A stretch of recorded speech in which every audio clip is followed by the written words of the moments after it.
My name is Nia. I am 34 years old, and I run a highly successful luxury real estate and staging company in Prince George County, Maryland. 6 days after I underwent a grueling spinal fusion surgery, I received a text message from my husband Marcus. It read, "This Saturday, all 15 members of my family are staying at our house for 2 weeks." I was lying in bed trapped inside a rigid medical back brace. The incision on my spine was still fresh and occasionally bleeding through the bandages. I could barely walk to the bathroom without assistance. I grabbed my phone and replied, "I just had major surgery. Please postpone it until next weekend. I need time to heal." I watched the typing bubble appear on the screen. Marcus replied coldly, "No one is waiting. Just do as I say." He did not care about my pain. He only cared about showing off to his relatives. But what he did not know was that by the end of their stay, his entire family would be standing on the curb with their luggage and a police escort. Before I tell you how I reclaimed my peace and my property, let me know where you are watching from in the comments below. Hit that like button and subscribe if you have ever had to set ruthless boundaries with toxic in-laws. The days leading up to that Saturday were a blur of physical agony and emotional dread. Marcus was 36 years old and worked as a credit appraiser, but he carried himself like a billionaire. He loved the prestige of my success but resented me for earning it. I had purchased our luxury penthouse before we even got married. I paid the mortgage, I covered the utilities, and I bought the custom velvet chairs and imported chandeliers that made the place look like a magazine cover. Marcus just lived there, driving a leased Mercedes he could barely afford so he could flex on his fraternity brothers and his family. I was the financial backbone of our marriage, but in his mind, he was the king of the castle. On the morning of their arrival, I forced myself out of bed. Every movement sent a sharp electric shock of pain shooting down my legs. The doctors had warned me that spinal fusion recovery was brutal and required absolute rest. I managed to put on a loose silk robe over my back brace, hiding the thick medical straps beneath the expensive fabric. I slowly made my way to the living room, taking careful, measured steps. I lowered myself into my favorite accent chair, gritting my teeth against the intense throbbing in my lower back. I just wanted to rest in the quiet of my own home. At exactly 2 in the afternoon, the peace was shattered. The doorbell did not just ring. It buzzed repeatedly in a loud, obnoxious pattern. Marcus practically sprinted to the door, his chest puffed out, ready to play the role of the generous, wealthy provider. When he swung the heavy mahogany door open, the noise hit me like a physical blow. 15 people poured into my entryway, all talking over each other, laughing and shouting. They did not bother to wipe their shoes. They dragged heavy plastic suitcases with broken wheels directly over my pristine hardwood floors, leaving deep scratches in the finish. Cousins, aunts, and uncles swarmed into my living room, dropping duffel bags onto my expensive white sofas. The sheer volume of people in my carefully curated space was suffocating. No one looked my way. No one asked how my surgery went. No one offered a gentle hug or a word of sympathy for the fact that I was clearly in immense physical distress. Then came the matriarch. Odessa, my mother-in-law, marched through the front door like she owned the building. She is 60 years old, but carries the bitter, judgmental energy of someone who has spent her entire life finding faults in other women. She wore a bright, patterned dress and carried a knockoff designer handbag that she immediately dropped right onto my antique Persian rug. She did not greet her son. She did not say hello to me. Odessa stood in the center of my entryway, placed her hands on her hips, and slowly looked up at the vaulted ceilings. She squinted her eyes and let out a loud, theatrical sigh. "Look at those corners," she announced, her voice echoing off the walls so everyone could hear. "There are cobwebs up there." She turned her sharp gaze toward me, sitting frozen in my chair. "You have been home from the hospital all week, Nia. Are you just laying around doing nothing while my son works his fingers to the bone to provide for you?" The audacity of her statement left me breathless. I was literally wearing a medical brace to keep my spine from collapsing. My company paid for the very roof over her head. Marcus had never provided a single dime toward this property. Yet here she was, standing in the home my blood, sweat, and tears had bought, treating me like a lazy servant who had failed to complete her chores. I looked at Marcus, expecting him to defend me. I expected him to remind his mother that I had just undergone major spinal surgery and needed rest. Instead, Marcus just chuckled nervously and rubbed the back of his neck. He looked at me with a warning glare, silently demanding that I keep my mouth shut and play along. "You know how it is, Mom," he said, trying to sound authoritative. "She has been taking it easy, but we will get this place cleaned up for you." I gripped the armrests of my chair, my knuckles turning white. The physical pain radiating from my spine was entirely eclipsed by the burning betrayal in my chest. My own husband was throwing me under the bus to appease his toxic mother. The rest of the family continued to unpack their belongings carelessly, tossing coats over my delicate staging furniture and loudly claiming which bedrooms they wanted.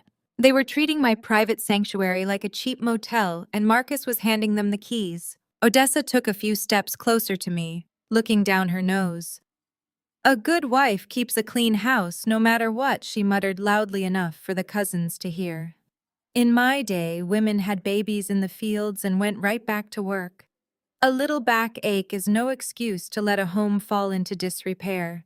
I hope you plan on cooking tonight because we traveled a long way and we expect a proper hot meal." I stared back at her, my expression completely blank. I did not raise my voice. I did not cry. I did not give her the satisfaction of seeing me break. I just sat there absorbing the profound disrespect vibrating through the room. They thought I was weak because I was injured. They thought my silence meant submission. They thought they could invade my home, disregard my health, and walk all over me without facing any consequences. But as I watched them scatter their luggage across my beautiful home, a cold, calculating clarity washed over me. I realized that my marriage was not just toxic. It was a parasitic arrangement designed to drain my resources and break my spirit. Marcus was never going to protect me from his family because he was exactly like them. They had crossed a line that could never be uncrossed. I knew right then and there that I was not going to argue with them. I was not going to beg for basic human decency.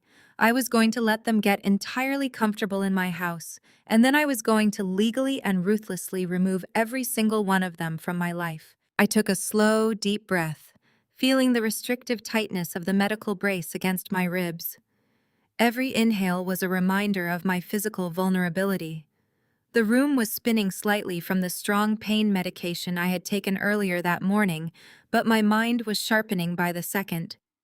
I watched Marcus lead his uncles toward the kitchen, loudly offering them top-shelf liquor that I had purchased for client gifts. He was pouring my expensive scotch into glasses, acting like the benevolent host of a mansion he did not own. The cousins were already turning up the volume on the television, drowning out my thoughts with the blaring sounds of a sports game.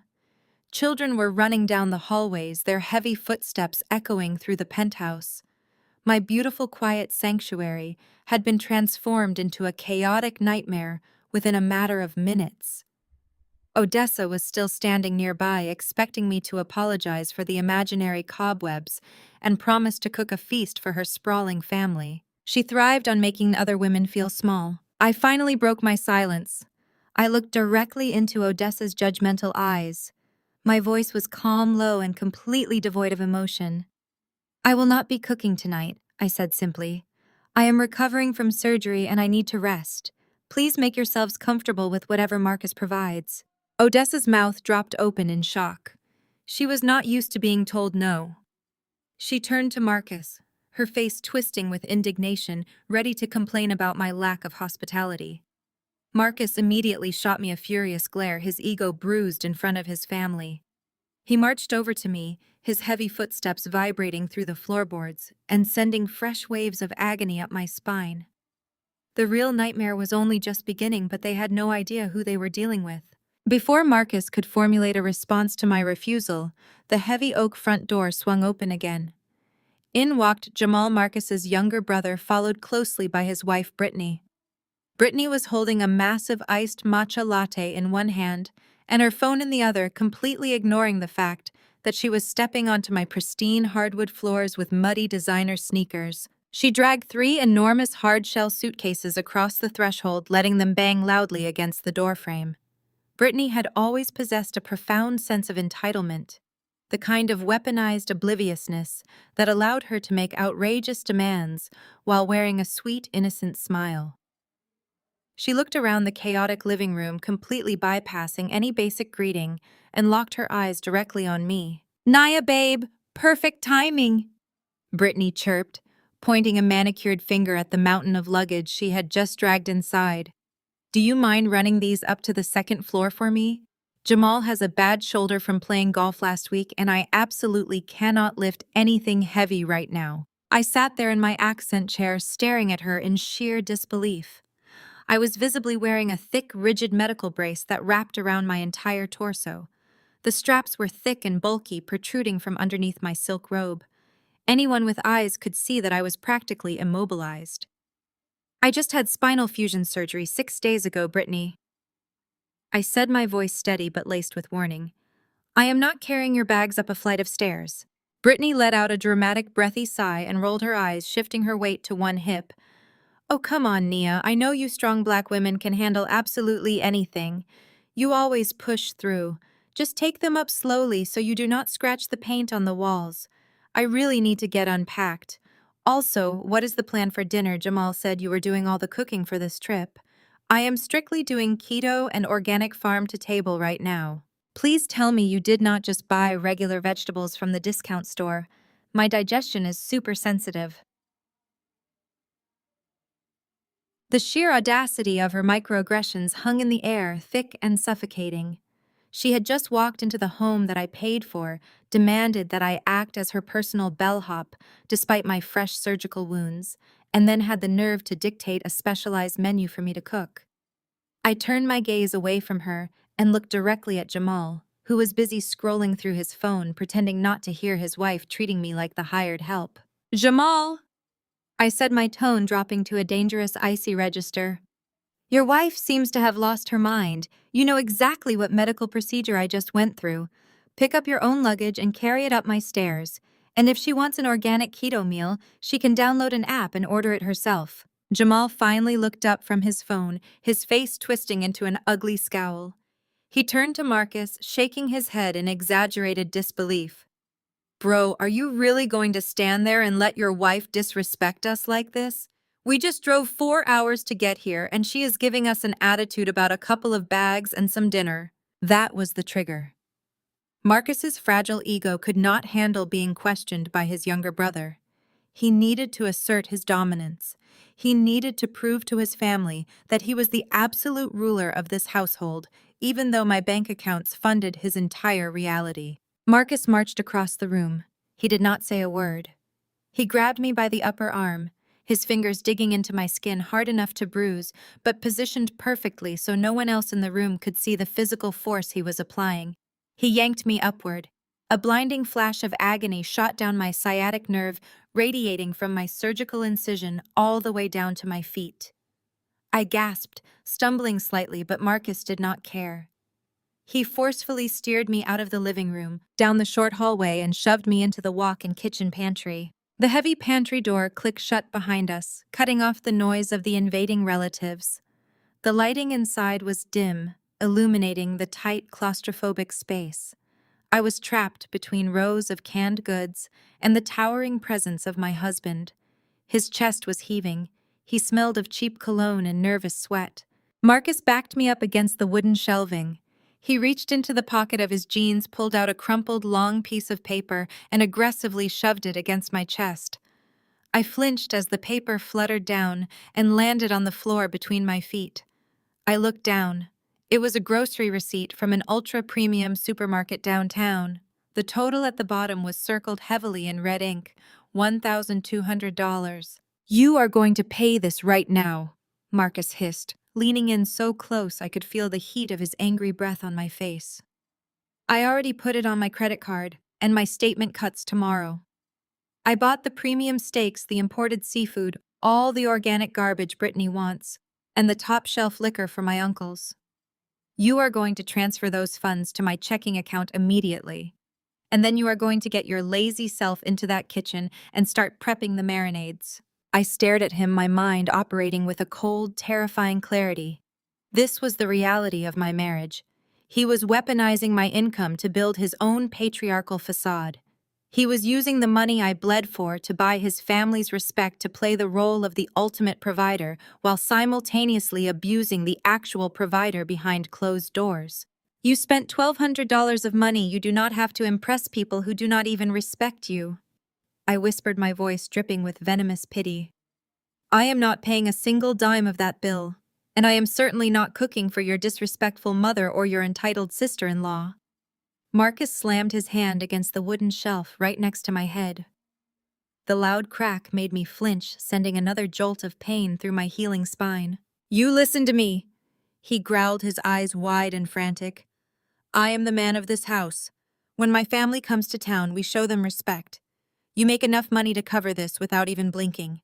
Do not stand here and act like you are broke just to spite my mother. You are going to transfer the money, and you are going to smile while you serve my family their plates. If you embarrass me in front of them again, Nia, I swear you will regret it. I had to grip the edge of the pantry shelf to stay standing. My physical vulnerability was terrifying. If he decided to push me, my spine could literally shatter. But while my body was broken, my mind was absolute ice. I realized in that dark, cramped pantry that he did not just want my money. He demanded my total submission to validate his fragile masculinity. I did not scream. I did not cry. I looked down at the receipt on the floor, then slowly raised my eyes to meet his desperate, angry stare. You maxed out your credit card for a barbecue, I said, spacing out every word so the humiliation could sink deep into his skin. You are pathetic. His face contorted with rage. His hand twitched, a reflexive urge to strike me, but he caught himself. He knew better than to leave a visible mark on my face. Instead, he kicked the receipt across the floor so it hit my shoe. Transfer the money by tonight, Marcus sneered, his voice dropping to a sinister whisper. Or I will log into the joint account and cancel the payment for your physical therapy appointments. Let us see how fast you heal when you cannot afford your medical care. With that final cowardly threat, he turned around and pushed the pantry door open. Instantly, his entire demeanor transformed. The abusive, desperate man vanished, replaced by the jovial, generous host. Who is ready for a drink? His voice boomed cheerfully down the hallway as he rejoined his family. I got the good stuff for us. I was left alone in the dim pantry. My legs were shaking from the pain of standing too long. I slowly bent my knees, keeping my spine perfectly straight, fighting back tears of sheer physical agony. I reached down and picked up the crumpled receipt. I smoothed the paper out against my thigh. This was no longer just a grocery bill. It was a receipt for his financial abuse. It was evidence. I carefully folded the paper and slid it into the deep pocket of my silk robe. I knew exactly what I had to do next. The war had officially started, and I was going to make sure he lost everything. What would you do if your partner threatened to cancel your medical care just to fund their family vacation? Let me know in the comments. I took a deep breath, smoothing down my silk robe over my rigid medical brace. I walked out of that dim pantry not as a defeated wife, but as a woman preparing for absolute war. The living room was already unrecognizable. The television was blaring a football game, and empty beer bottles were multiplying on my imported marble coffee table. I ignored them all, focusing only on the agonizing climb up the floating glass staircase to my master's suite. The pain medication was wearing off. My spine felt like it was grinding against shattered glass. I needed to lie flat on my prescribed mattress before my legs gave out completely. I pushed open the heavy double doors to my bedroom, expecting the cool, quiet sanctuary I had meticulously designed. Instead, I found Odessa standing right in the middle of my custom walk-in closet. She was holding one of my expensive silk blouses against her chest and examining her reflection in my full-length mirror. She did not even flinch when I walked in. She simply tossed the delicate blouse carelessly onto a velvet ottoman and stepped out into the main bedroom area, rubbing her right knee with a highly theatrical grimace. This house is way too big, she complained, not bothering to make eye contact with me. These stairs are murder on my joints. I am a senior citizen, Nia. I cannot be expected to sleep in that cramped guest room at the end of the hall. The mattress feels like pure concrete. I need space to stretch out, and this room gets the best morning light. I stared at her, trying to process the sheer audacity. My master suite was not just a bedroom, it was my temporary staging headquarters. Because I was recovering from spinal fusion surgery, my home office downstairs was completely inaccessible to me. I had moved my drafting table, my fabric swatches, and my expensive 3D rendering equipment into the corner of the master suite so I could work from bed. This room held my medical supplies, my heating pads, and the custom $15,000 ergonomic mattress my surgeon had specifically prescribed for my recovery. "You cannot sleep in here," I said, keeping my voice dangerously level. "This is my bedroom. All my medical equipment is in here. The guest rooms have premium mattresses and ensuite bathrooms. You will be perfectly comfortable down the hall." Before Odessa could unleash her fake outrage, Marcus marched into the room. He had followed me upstairs, clearly anticipating a confrontation and eager to play the hero for his mother. Without a single word of greeting or a question about my pain levels, he immediately sided against me. "Do not be selfish, Naya," he snapped, walking right past me. "Mom has bad arthritis. She needs the adjustable bed. You can sleep downstairs on the sofa. It is closer to the kitchen anyway, so you can start cooking tonight without walking up and down the stairs." He did not wait for my response. He walked straight over to my staging corner and grabbed my high-end drafting tablet.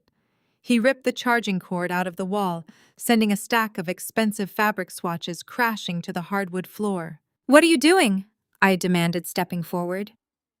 A sharp spike of pain radiated from my spine, forcing me to stop and grip the doorframe to keep from collapsing. Marcus ignored me completely. I watched him move like a wrecking ball through my personal space. He carried my drafting tablet and my laptop out into the hallway and carelessly dropped them onto the floor. He marched back into the room, grabbed my heavy baskets of staging props, my architectural magazines, and my personal skincare products from the vanity. He threw them out into the hallway one by one like he was taking out the trash. I stood in the doorway, physically trapped by the thick medical brace digging into my ribs. Looking down at my shaking hands and my bare feet surrounded by my scattered belongings, I felt the full weight of my vulnerability. Anyone looking down at this scene from above would see a woman trapped inside a plastic shell, struggling just to breathe while her husband towered over her, things tossing her livelihood aside with casual, ruthless cruelty. He was systematically dismantling my safe space right in front of my eyes. "Marcus." "I am 6 days post-op," I said, my voice trembling with a mixture of physical agony and absolute rage. "I need this bed for my spine. If I sleep on that living room sofa, I could tear my stitches and end up back in the hospital." He did not care. He grabbed my silk pillows and shoved them hard into my arms. "You are exaggerating," he scoffed. "Black women are built tough. You will be fine on the sofa. Stop acting like a spoiled princess, and show some respect to the woman who gave birth to me." Odessa smiled a wicked, triumphant smile as she kicked off her shoes and immediately lay back on my expensive sheets. "See," she purred, adjusting the duvet over her legs. "A good daughter-in-law knows her proper place. Just close the door on your way out, Nia. The draft from the hallway is bothering my joints." Marcus turned to his mother, his chest puffed out with that ridiculous fake pride. "Anything you need, Mom," he said loudly enough for his brother downstairs to hear. "My house is your house. We have plenty of space." Nia does not mind roughing it for a few days. She knows family comes first. I watched him perform this grotesque theater of the generous son. He was playing the wealthy provider, using the assets I bled for to buy his mother's affection. He was handing over a sanctuary he did not pay a single cent for, just to maintain his image. I gripped the doorframe tighter, fighting the urge to scream. My spine felt like it was on fire. Every nerve ending in my lower back was screaming for me to lie down on the firm support of my prescribed mattress. The living room sofa he was banishing me to was a low-profile, mid-century modern piece I had bought for staging a sleek, beautiful piece of furniture with absolutely zero back support. Sleeping on it would be pure torture. "Marcus," I said, forcing him to look at me. "The mortgage on this house is paid from my business account. This mattress your mother is currently putting her dirty feet on was paid for by my staging company. You do not get to evict me from my own bedroom so you can play the big man of the house." Odessa shot up from the pillows, her eyes narrowing into dangerous slits. "Listen to how she talks to you, Marcus," she sneered, pointing a crooked finger at me. This is what happens when you marry a woman who thinks her paycheck makes her a man. She has no respect for you, no respect for the natural order of things.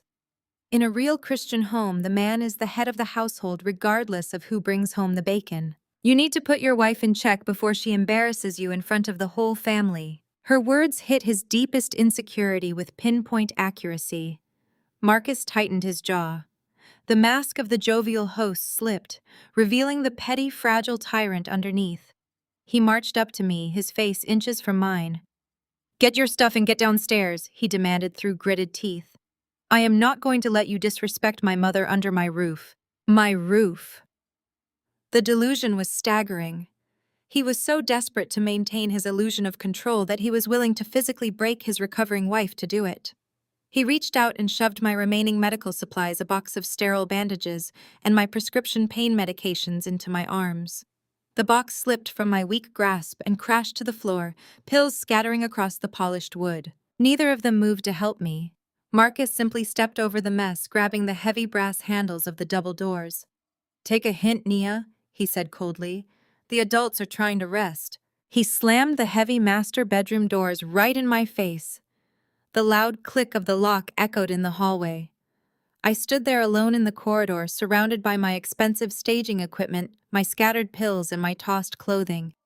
The pain in my back was blinding, but the clarity in my mind was absolute. They had just stolen my sanctuary. They had chosen to inflict physical suffering on me for the sake of their own comfort and ego. I slowly bent my knees, keeping my spine perfectly rigid to pick up my scattered pain medication. I did not shed a single tear. Crying was for victims. I was simply a property owner dealing with a massive pest infestation, and it was time to prepare the extermination. Clutching the plastic bottle of painkillers in my trembling hand, I gathered my silk pillows and blankets from the hallway floor. Every step toward the floating glass staircase felt like wading through thick, wet cement. My spine throbbed with a relentless burning ache, but I refused to let my legs buckle or my posture falter. I carefully descended the steps, my hand gripping the cold metal railings so tightly my knuckles ached. I was preparing to enter a war zone, and I needed to project absolute invulnerability. The living room was a theater of male entitlement. Marcus stood by the marble kitchen island, holding court with a glass of my premium imported bourbon in his hand. Jamal sat sprawled across my custom white sofa, his muddy sneakers resting dangerously close to the delicate upholstery. When they saw me slowly descending the stairs, carrying my bedding like a banished servant, Marcus let out a sharp, triumphant laugh. He thought he had won. He genuinely believed that my physical descent mirrored a psychological surrender. "There she is," Marcus announced, gesturing toward me with his glass so his cousins could hear. "I told you she would come to her senses. A good wife always knows when to step back and let the family settle in." I did not say a word as I dropped my pillows onto the low-profile mid-century modern sofa. The piece of furniture was an expensive staging prop, beautiful to look at, but completely devoid of back support. I stood beside it, catching my breath, the rigid medical brace digging sharply into my ribs. "Now that you are down here," Marcus continued, his voice dripping with suffocating condescension, "go ahead and get those steaks started. Jamal and the boys are hungry. You can rest your back on that sofa after we eat." I turned to face him. The lingering effects of the anesthesia and the blinding physical pain were entirely burned away by the sheer heat of my fury. "I am not cooking your food, Marcus," I said, my voice cutting cleanly through the noise of the television and the chatter of the relatives in the background. "And I am not your maid." Marcus slammed his heavy crystal glass down on the marble island. The sharp, aggressive clink made Jamal sit up instantly, sensing the volatile shift in the atmosphere. "Watch your tone when you speak to me in front of my family," Marcus barked, taking 2 aggressive steps toward me.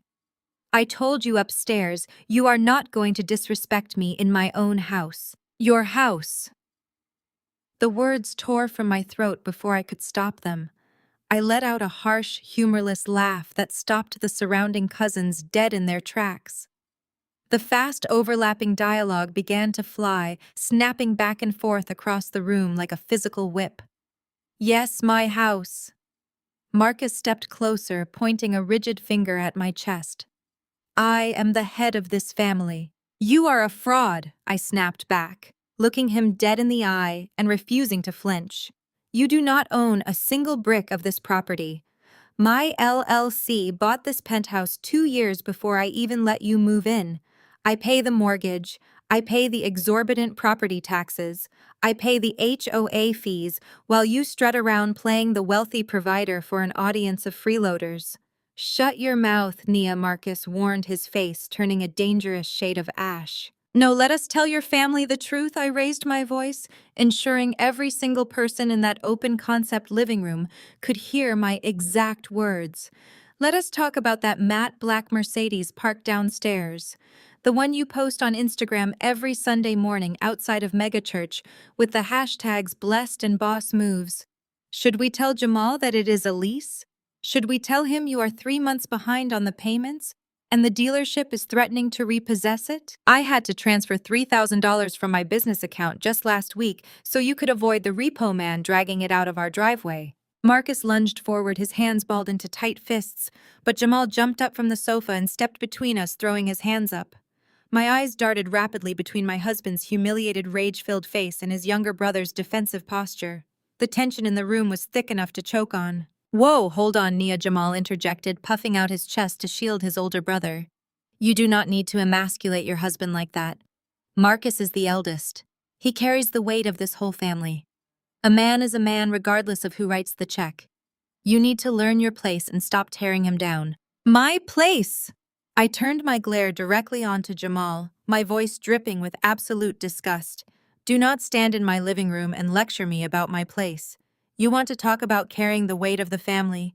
You want to talk about the black tax. Jamal crossed his arms, leaning heavily into his misguided sense of traditional authority. Yeah, I do. Marcus looks out for all of us. He is the pillar. You, as his wife, should be lifting him up, making sure he looks good, not keeping score of every dollar like a bitter, unsupportive woman. It is about respect. Our parents raised us to lead. He is not leading anyone, I fired back, pointing directly at Marcus, who was visibly shrinking behind his brother's defense. He is financially bleeding me dry to fund your collective delusions. That black tax you all love to talk about, that cultural duty to lift up your community and your family, that is supposed to be about shared struggle and mutual elevation. It is not supposed to be a free pass for a grown man to act like a parasite just to maintain his fragile ego. You think Marcus gave you that $10,000 loan for your failed trucking business last year? He did not. He cried to me for 2 weeks until I pulled it from my hard-earned savings, so you would not have to file for bankruptcy. Jamal's jaw dropped open. He snapped his head to look at Marcus, betrayal washing over his features. You said that money was from your quarterly bonus. He lied, I stated coldly, snapping the attention back to me. He lies to all of you to build his ego. He takes my money, slaps his name on it, and plays the king of the castle. You all sit around talking about traditional gender roles, demanding submissive women who cook and clean and bow down to the man of the house so his masculinity stays intact. But traditional men actually provide. Traditional men do not steal from their wives' medical funds to buy top-shelf liquor for a pool party. You want a traditional wife, Marcus, earn her. The room fell into a dead, suffocating silence. The television continued to hum in the background with the sounds of a sports game, but no one moved. The cousins standing near the kitchen island were staring at the floor, suddenly incredibly interested in their shoes. Brittany had peeked out from the hallway, her mouth zipped shut for once. Marcus looked like he had been physically gutted.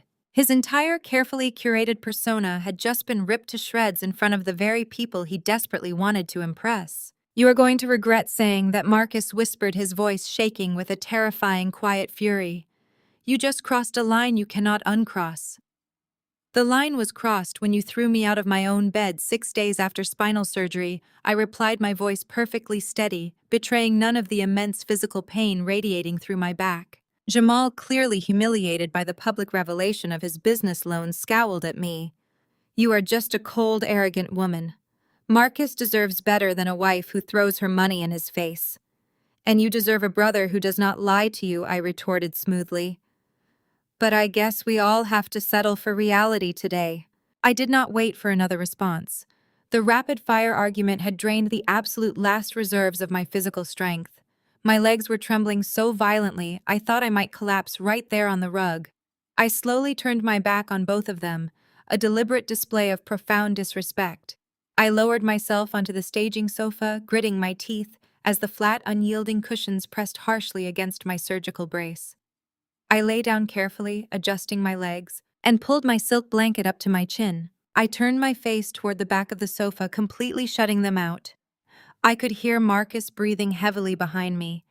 I could hear Jamal muttering under his breath about disrespectful modern women.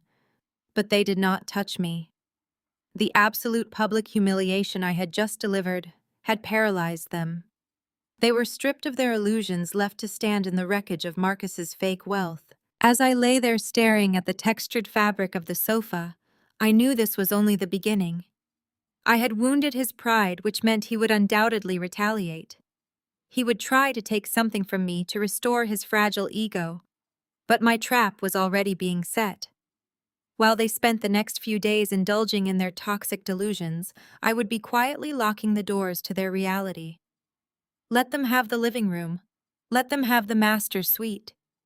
Soon, they would not even have a sidewalk to stand on. The hours dragged on like a slow, agonizing crawl through broken glass. I remained perfectly still on that rigid staging sofa, facing the large floor-to-ceiling windows, while the chaotic reality of my hijacked home swirled behind me. My silence was my ultimate weapon, but to Marcus and his family, it looked exactly like submission. They genuinely believed my quiet retreat was a white flag. They thought my physical limitations meant my spirit had finally broken under the combined weight of their collective entitlement and toxic expectations. I could hear them in the kitchen celebrating their perceived victory. The familiar clinking of my imported crystal glasses echoed down the hallway, accompanied by loud, boisterous laughter. Marcus was holding court again, his voice booming with the artificial bravado of a man who thought he had successfully put his wife back in her place. He was pouring generous amounts of the top-shelf bourbon I had purchased for a corporate client event, handing out my hard-earned assets like they were his own personal party favors. I heard Jamal hyping him up, reinforcing the dangerous narrative that true manhood meant breaking a woman down until she handed over her wallet without question. "You really handled that, bro." Jamal slurred slightly, his words echoing off the marble countertops. She was getting way out of line. You have to nip that modern independent woman attitude in the bud before they think they run the show. She will be apologizing tomorrow morning once she realizes how cold it gets down here by herself. Marcus chuckled, a deep rumbling sound of pure, unchecked arrogance. Sometimes you just have to remind them who actually runs things, he replied, his tone dripping with unearned superiority. She will be fine by morning. She always bounces back when she realizes she needs this family to validate her. She talks a big game about her money, but at the end of the day, she is terrified of being alone. The sheer magnitude of his delusion was almost laughable. I did not need his family. I was the financial host feeding their entire parasitic ecosystem, but I let them talk. I lay there in the fading evening light, controlling my breathing to manage the sharp stabbing pains radiating from my surgical incision. Every time I shifted my weight, the thick Velcro straps of my medical brace dug mercilessly into my bruised skin. But the physical agony was absolutely nothing compared to the cold, calculating energy coursing through my veins. I was not a defeated wife sulking in the dark. I was a predator lying in wait. As the sun dipped below the horizon, casting long, dark shadows across the living room, the house transformed into a playground for the invaders. I heard the heavy thud of footsteps upstairs as Odessa and Brittany settled into my luxurious master suite. They had successfully claimed my sanctuary, and they were not going to be quiet about it. I heard Brittany complaining loudly about the brand of organic shampoo in my ensuite bathroom, claiming it lacked the proper essential oils for her hair type. I heard Odessa ordering Marcus to march back up the stairs and bring her fresh towels, because the Egyptian cotton ones hanging on the heated rack were simply not fluffy enough for her liking. They were systematically tearing through my personal space, violating every boundary I had ever established, while treating my husband like an obedient errand boy. and he was doing it with a smile. Around 9 o'clock, the harsh overhead living room lights flicked off, leaving me completely engulfed in the darkness. The golden glow from the street lamps outside illuminated the dust motes dancing in the silent air.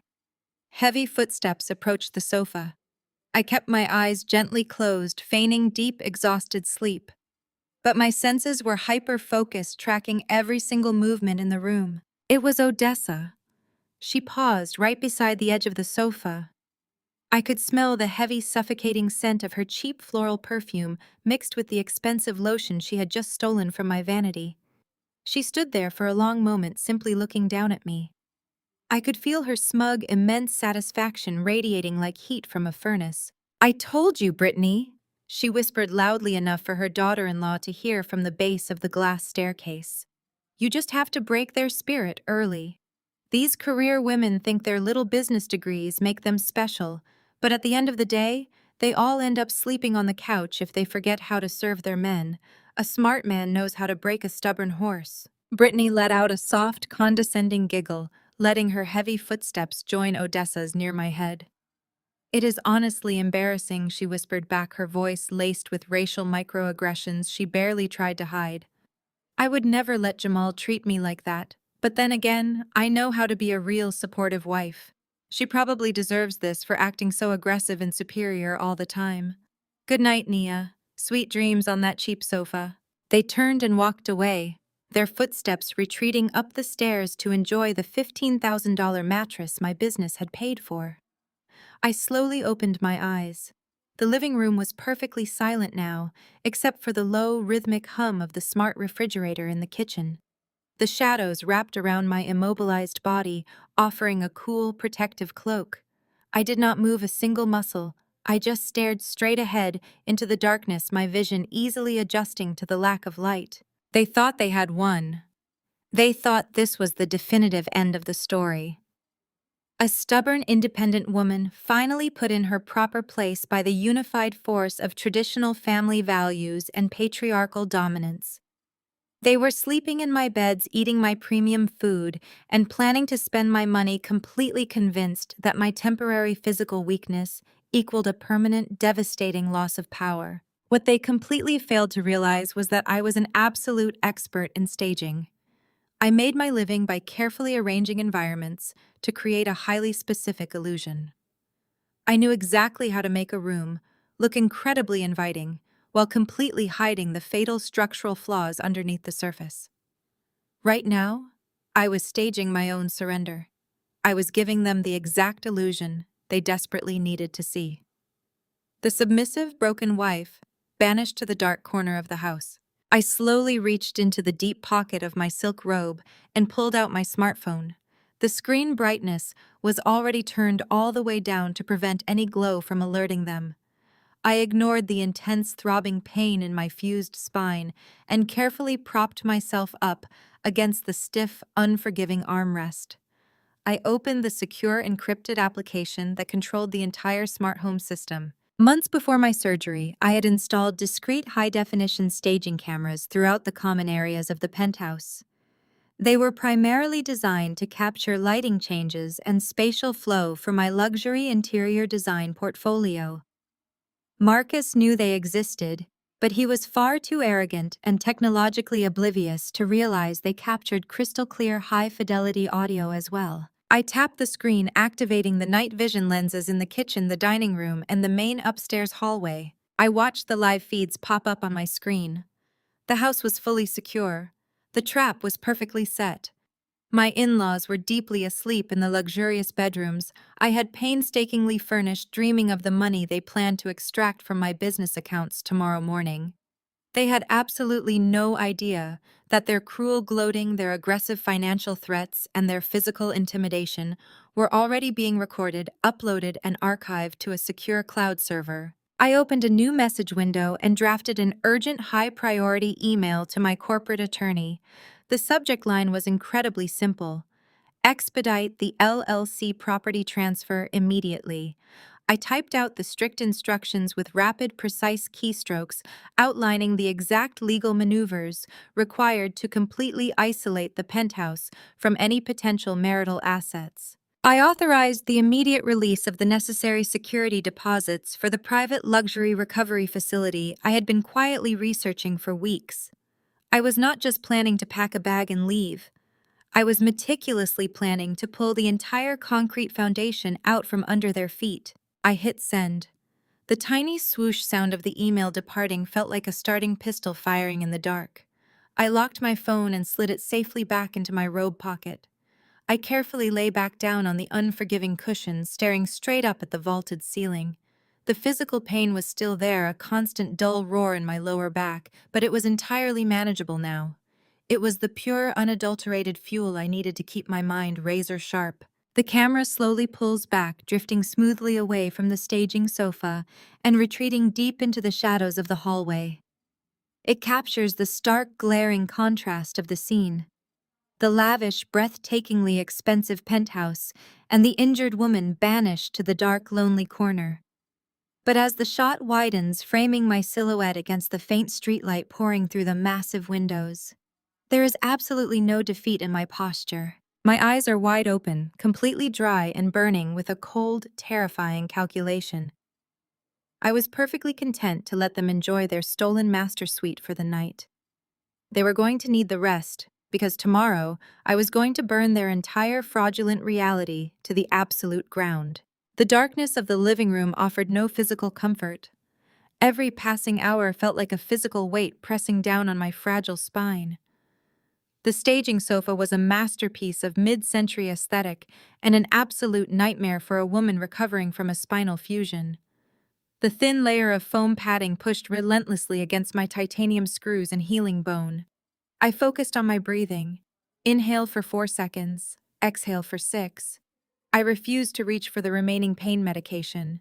I needed my mind sharp, completely unfiltered by narcotics for what was about to happen. Around 2 in the morning, the heavy silence of the penthouse was broken by the faint clinking of glass and the muffled murmur of hushed voices. It was not coming from the guest bedrooms or my stolen master suite. The sounds were drifting down from the massive open-concept kitchen just around the corner.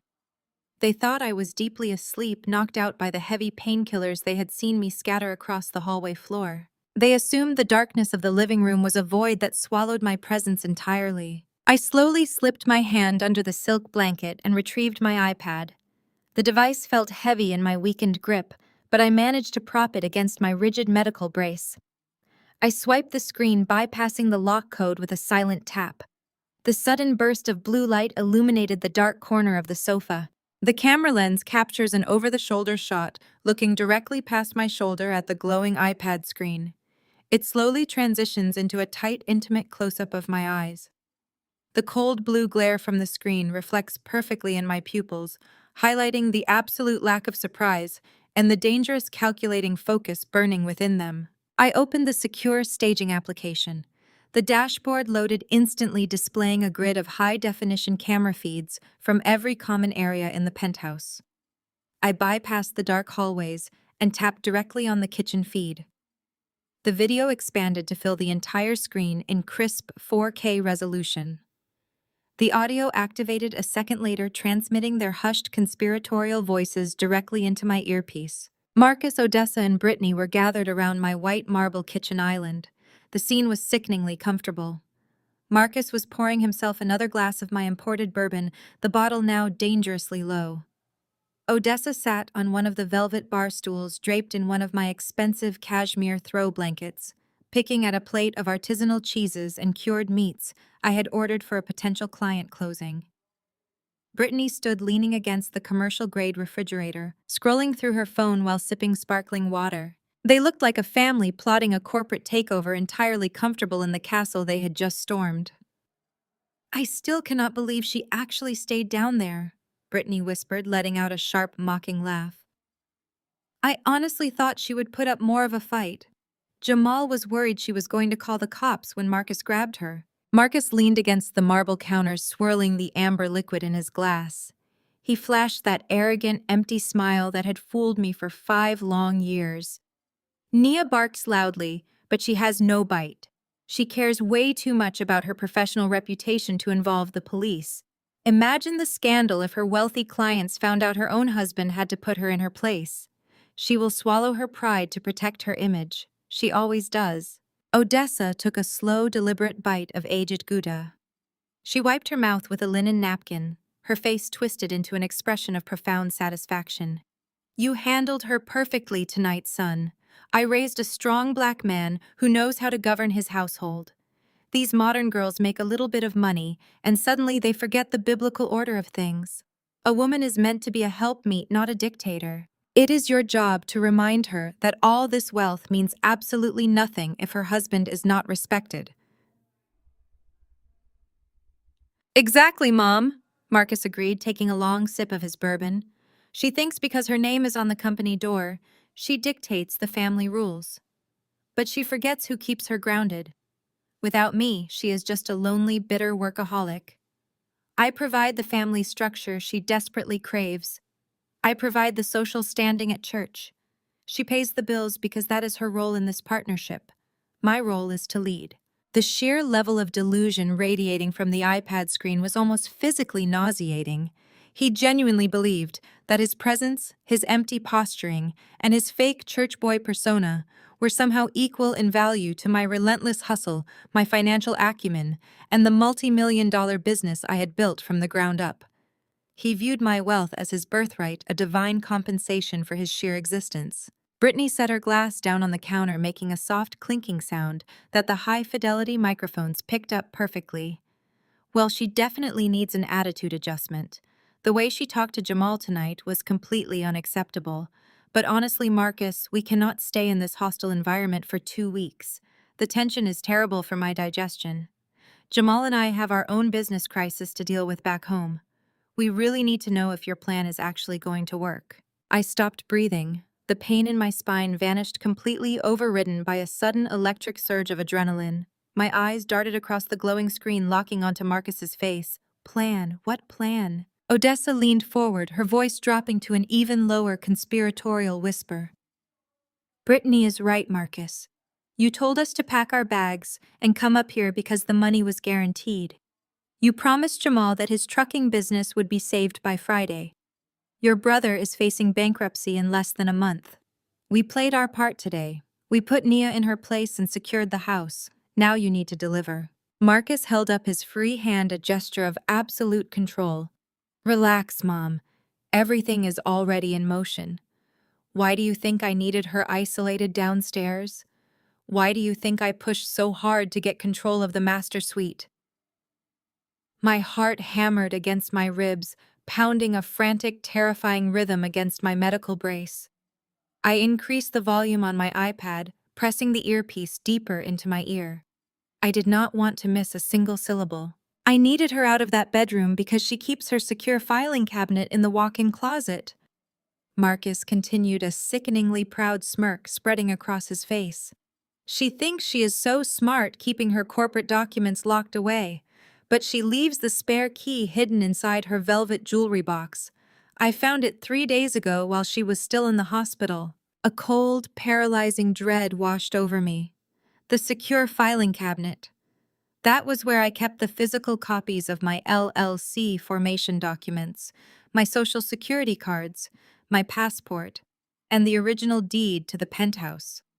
It was the nerve center of my entire financial existence. Brittany crossed her arms, looking impatient. Okay, so you have her paperwork. How does that help Jamal and me get the cash we need by Friday? Marcus took another sip of his drink, savoring the moment, relishing the attention and the power he held over his desperate family members. He leaned closer to his mother and sister-in-law, his voice dripping with venomous greed. Because Brittany, my dear wife, has impeccable credit and a massive amount of equity in this penthouse. Marcus whispered, his eyes gleaming with malicious intent.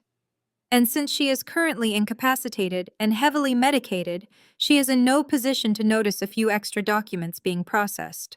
I stared at the iPad screen, my breath caught in my throat, as the reality of his betrayal slammed into me with the force of a freight train. He was not just a lazy, entitled husband trying to flex for his relatives.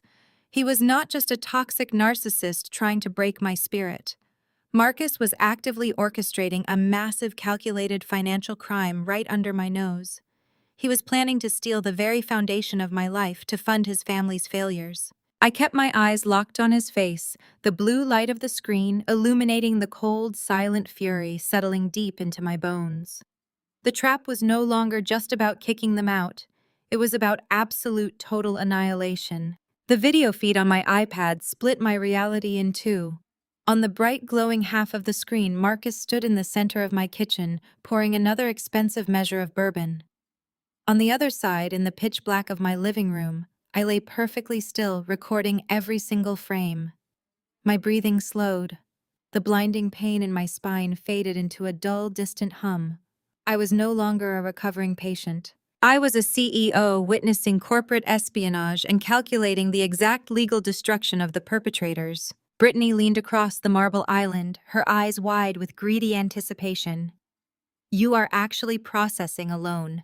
How is that even possible, Marcus? Her name is on the deed. Her company owns the property. You cannot just walk into a bank and ask for cash. Marcus laughed, a deeply patronizing sound that echoed through the high-fidelity microphone and directly into my ear. You think I am stupid, Brittany. I am not walking into a traditional bank. I went through a private online equity lender. They deal with high-value properties and fast cash disbursements. They do not require an in-person appraisal if the property value is heavily documented, which Nias is. I found her digital signature files on her backup hard drive. I copied the exact vector image of her signature and applied it to the e-sign documents. He took a long, arrogant sip of his drink. I submitted the application for a second mortgage 3 days ago, while she was still drugged up in the hospital. $250,000 drawn against the equity of this penthouse. My blood turned to absolute ice. $250,000. He was leveraging $250,000 of my hard-earned equity to fund his pathetic lifestyle and bail out his brother. Jamal is going to get $100,000 by Friday morning. Marcus continued, his chest puffed out as he played the ultimate savior. That will pay off his commercial trucking debts and keep his business afloat. I am taking another 100 for myself to clear the remaining balance on the Mercedes and wipe out those credit cards Nia keeps whining about. The rest is going straight to you, Mom, for that kitchen remodel you wanted back in Baltimore. Odessa clapped her hands together, a sickening display of maternal pride. She reached out and patted Marcus on the cheek. You are a good son, Marcus. You are a provider, just like a man should be. Do not let anyone tell you this is wrong. You are entitled to that money. You put up with that woman's constant disrespect. You manage this household. Under the law of marriage, what is hers is yours. You are just taking the compensation you are rightfully owed for dealing with her arrogant attitude. I stared at the screen, my face completely devoid of emotion. The split screen of my reality was violently jarring. In the kitchen, they were raising their crystal glasses, toasting to my financial ruin. Downstairs, I was silently taking screenshots, capturing timestamps, and downloading the entire audio and video feed to an encrypted offshore cloud server. Brittany swirled her sparkling water, a massive smile breaking across her face.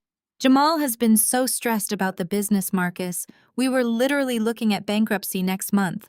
I cannot believe you pulled this off. But what happens when she finds out? What happens when the first mortgage statement arrives in the mail? Marcus waved his hand dismissively. By the time the first statement arrives, the money will already be distributed and spent. What is she going to do? Call the police on her own husband, send her brother-in-law to jail. She will throw a massive fit, she will yell, she will threaten divorce, but she will eventually pay it off to protect her pristine corporate reputation. She cares way too much about her perfect image to let a messy public fraud case hit the news. She will just work a few more weekends to cover the monthly payments. She is a workhorse, Brittany. That is what she is built for. The sheer sociopathic calculation in his voice was breathtaking. He had planned every single detail of my reaction. He had banked his entire felony on my supposed fear of public embarrassment. He truly believed my ambition and my desire for peace would make me a willing, compliant victim. He thought I would quietly absorb $250,000 in fraudulent debt just to avoid a scandal. I minimized the camera application for a brief second, keeping the audio running in the background. I opened my primary email account and quickly navigated to my credit monitoring service. My fingers flew across the digital keyboard with ruthless precision. I pulled up my latest credit report. There it was. A hard inquiry filed 3 days ago by a private online equity group. The application was in processing. He was not bluffing. He had actually committed wire fraud, identity theft, and mortgage fraud. I switched back to the live camera feed. Marcus was wiping the marble counter with a towel, playing the responsible homeowner. The funds are scheduled to hit the joint checking account by Thursday afternoon, Marcus assured them. Once the wire clears, I will immediately transfer Jamal's cut to his business account and send Mom her share. We just have to keep Nia comfortable and isolated down here until Friday. Keep her stressed about the little things like cooking and cleaning so she does not check her emails or look at her bank apps. Keep her exhausted. Odessa nodded sharply, her eyes gleaming with malice. I will make sure she stays busy tomorrow. She needs to understand that her place is serving this family. I will have her reorganizing the entire pantry. If her back hurts, she can take another pill. It will keep her out of our way. I stopped recording. I had captured 25 minutes of raw, unedited, high-definition footage. I had a crystal-clear audio confession of a $250,000 federal crime. I had the complete breakdown of the conspiracy, the distribution plan, and the malicious intent to keep me physically suffering to hide their tracks. I locked the iPad and let the screen go completely dark. The sudden absence of the blue light swallowed me back into the shadows of the living room. I lay flat on the rigid staging sofa, staring up at the dark ceiling. I did not shed a single tear. I did not feel a single ounce of heartbreak. The woman who loved Marcus, the woman who wanted a family, the woman who thought her marriage was just going through a rough patch, died right there on that couch. In her place, a cold calculating machine woke up. Marcus had made a fatal miscalculation. He thought my success was a product of my fear of failure. He thought my wealth was a result of me being a mindless, obedient workhorse. He completely failed to understand that the same ruthless aggression it took for a black woman to build a luxury real estate empire from absolutely nothing was the exact same ruthless aggression I was about to unleash on him. I did not care about a public scandal. I did not care about keeping up appearances for the church or my clients. I cared about absolute total destruction. I reached for my phone in the dark. I bypassed the standard email app and opened a secure messaging portal I used for highly confidential real estate transactions. I drafted a message to my corporate attorney, a man known in Maryland for being legally terrifying. Marcus just committed federal mortgage fraud. I have the video confession. He forged my digital signature for a $250,000 loan. The funds are scheduled to deposit into the joint account on Thursday. Do not block the deposit. Let the wire clear. I want the federal crime completed so he cannot claim it was just a mistake. Prepare the FBI tip-off and draft the immediate eviction notices for 15 people. I want them out on Friday. I hit send. Upstairs, I could hear the faint sounds of them walking back to their stolen bedrooms, laughing and whispering about their incoming wealth. I closed my eyes and let the silence of the room wash over me. The pain in my spine was still there, but it felt different now. It felt like armor. They were planning to keep me exhausted and isolated for the next 4 days. They had no idea that I was going to use those 4 days to lock every single door, burn the house down, and hand them the ashes. The morning sun filtered through the floor-to-ceiling windows, casting a harsh, unforgiving light across the living room. I had not slept a single minute. My mind had been racing, calculating every legal maneuver, every financial counterstrike, every precise step required to execute my plan. I carefully pushed myself up from the rigid staging sofa. The physical pain in my lower back was a sharp, biting reality, but it felt entirely secondary to the cold determination anchoring my spirit. I strapped my heavy medical brace tightly around my torso, securing the Velcro with a loud, definitive rip. I draped a floor-length emerald green silk robe over my shoulders, tying the sash tightly. It was not just clothing, it was armor. I made my way toward the kitchen, leaning heavily on my cane. The penthouse, usually a sanctuary of minimalist peace and imported lavender candles, smelled aggressively of cheap bacon grease and spilled beer. The marble countertops were littered with unwashed pans and sticky glasses. Brittany was standing at my kitchen island, humming a cheerful, off-key tune. She was wearing expensive designer yoga pants and a matching sports bra, looking completely refreshed after sleeping in one of my premium guest beds. She had pulled out my professional-grade blender and was tossing handfuls of my organic blueberry spinach and expensive protein powder into the pitcher. She hit the blend button, filling the open concept space with a deafening grinding roar. Odessa was lounging at the dining table, filing her nails and ignoring the mess completely. Marcus was nowhere to be seen, likely still upstairs enjoying the $15,000 mattress he had stolen from me. Brittany poured her thick, vibrant purple smoothie into a tall glass. She did not use a lid. She turned around, holding the glass loosely in one hand, and began walking directly across the main living space. She bypassed the tiled walkway entirely and headed straight for the center of the room. My eyes instantly locked onto her path. She was walking directly over my prized antique Persian rug. It was a hand-knotted masterpiece, imported directly from Istanbul, a $10,000 investment piece I had purchased to celebrate my very first $1 million commercial staging contract. It was woven with delicate ivory and silver silk threads, a piece of art that anchored the entire aesthetic of the room. Brittany stopped right in the dead center of the rug. She looked directly at me. Her eyes locked with mine and her lips curled into a tiny malicious smile. Her fingers simply opened. The heavy glass slipped from her hand. Time seemed to slow down to a crawl. My vision tracked the fall perfectly, like a camera dropping low to the floor for a dramatic tracking shot. I watched the glass hit the floor with a sharp, heavy thud. It did not shatter, but the impact sent a massive, violent splash of thick purple sludge erupting across the delicate ivory silk. I watched the dark, staining blueberry liquid seep rapidly, irreversibly deep into the ancient, irreplaceable threads of the rug. My gaze panned slowly upward, traveling up Brittany's designer athletic wear, past her perfectly manicured nails, stopping dead on her face. She wore a smug, utterly unapologetic smirk. It was a look of pure, calculated vandalism. "Oops," Brittany gasped, pressing a hand to her chest in a grotesque display of fake shock. "Oh my gosh, Nia. I am just so clumsy today." My hand completely slipped. She looked down at the massive spreading purple stain, then back up at me, her eyes gleaming with wicked satisfaction. "You had better get some club soda and a heavy scrub brush on that right away before it sets permanently. Blueberry stains are just the worst to get out of light fabrics. With your back being so stiff, you should probably get down on your hands and knees and blot it very carefully.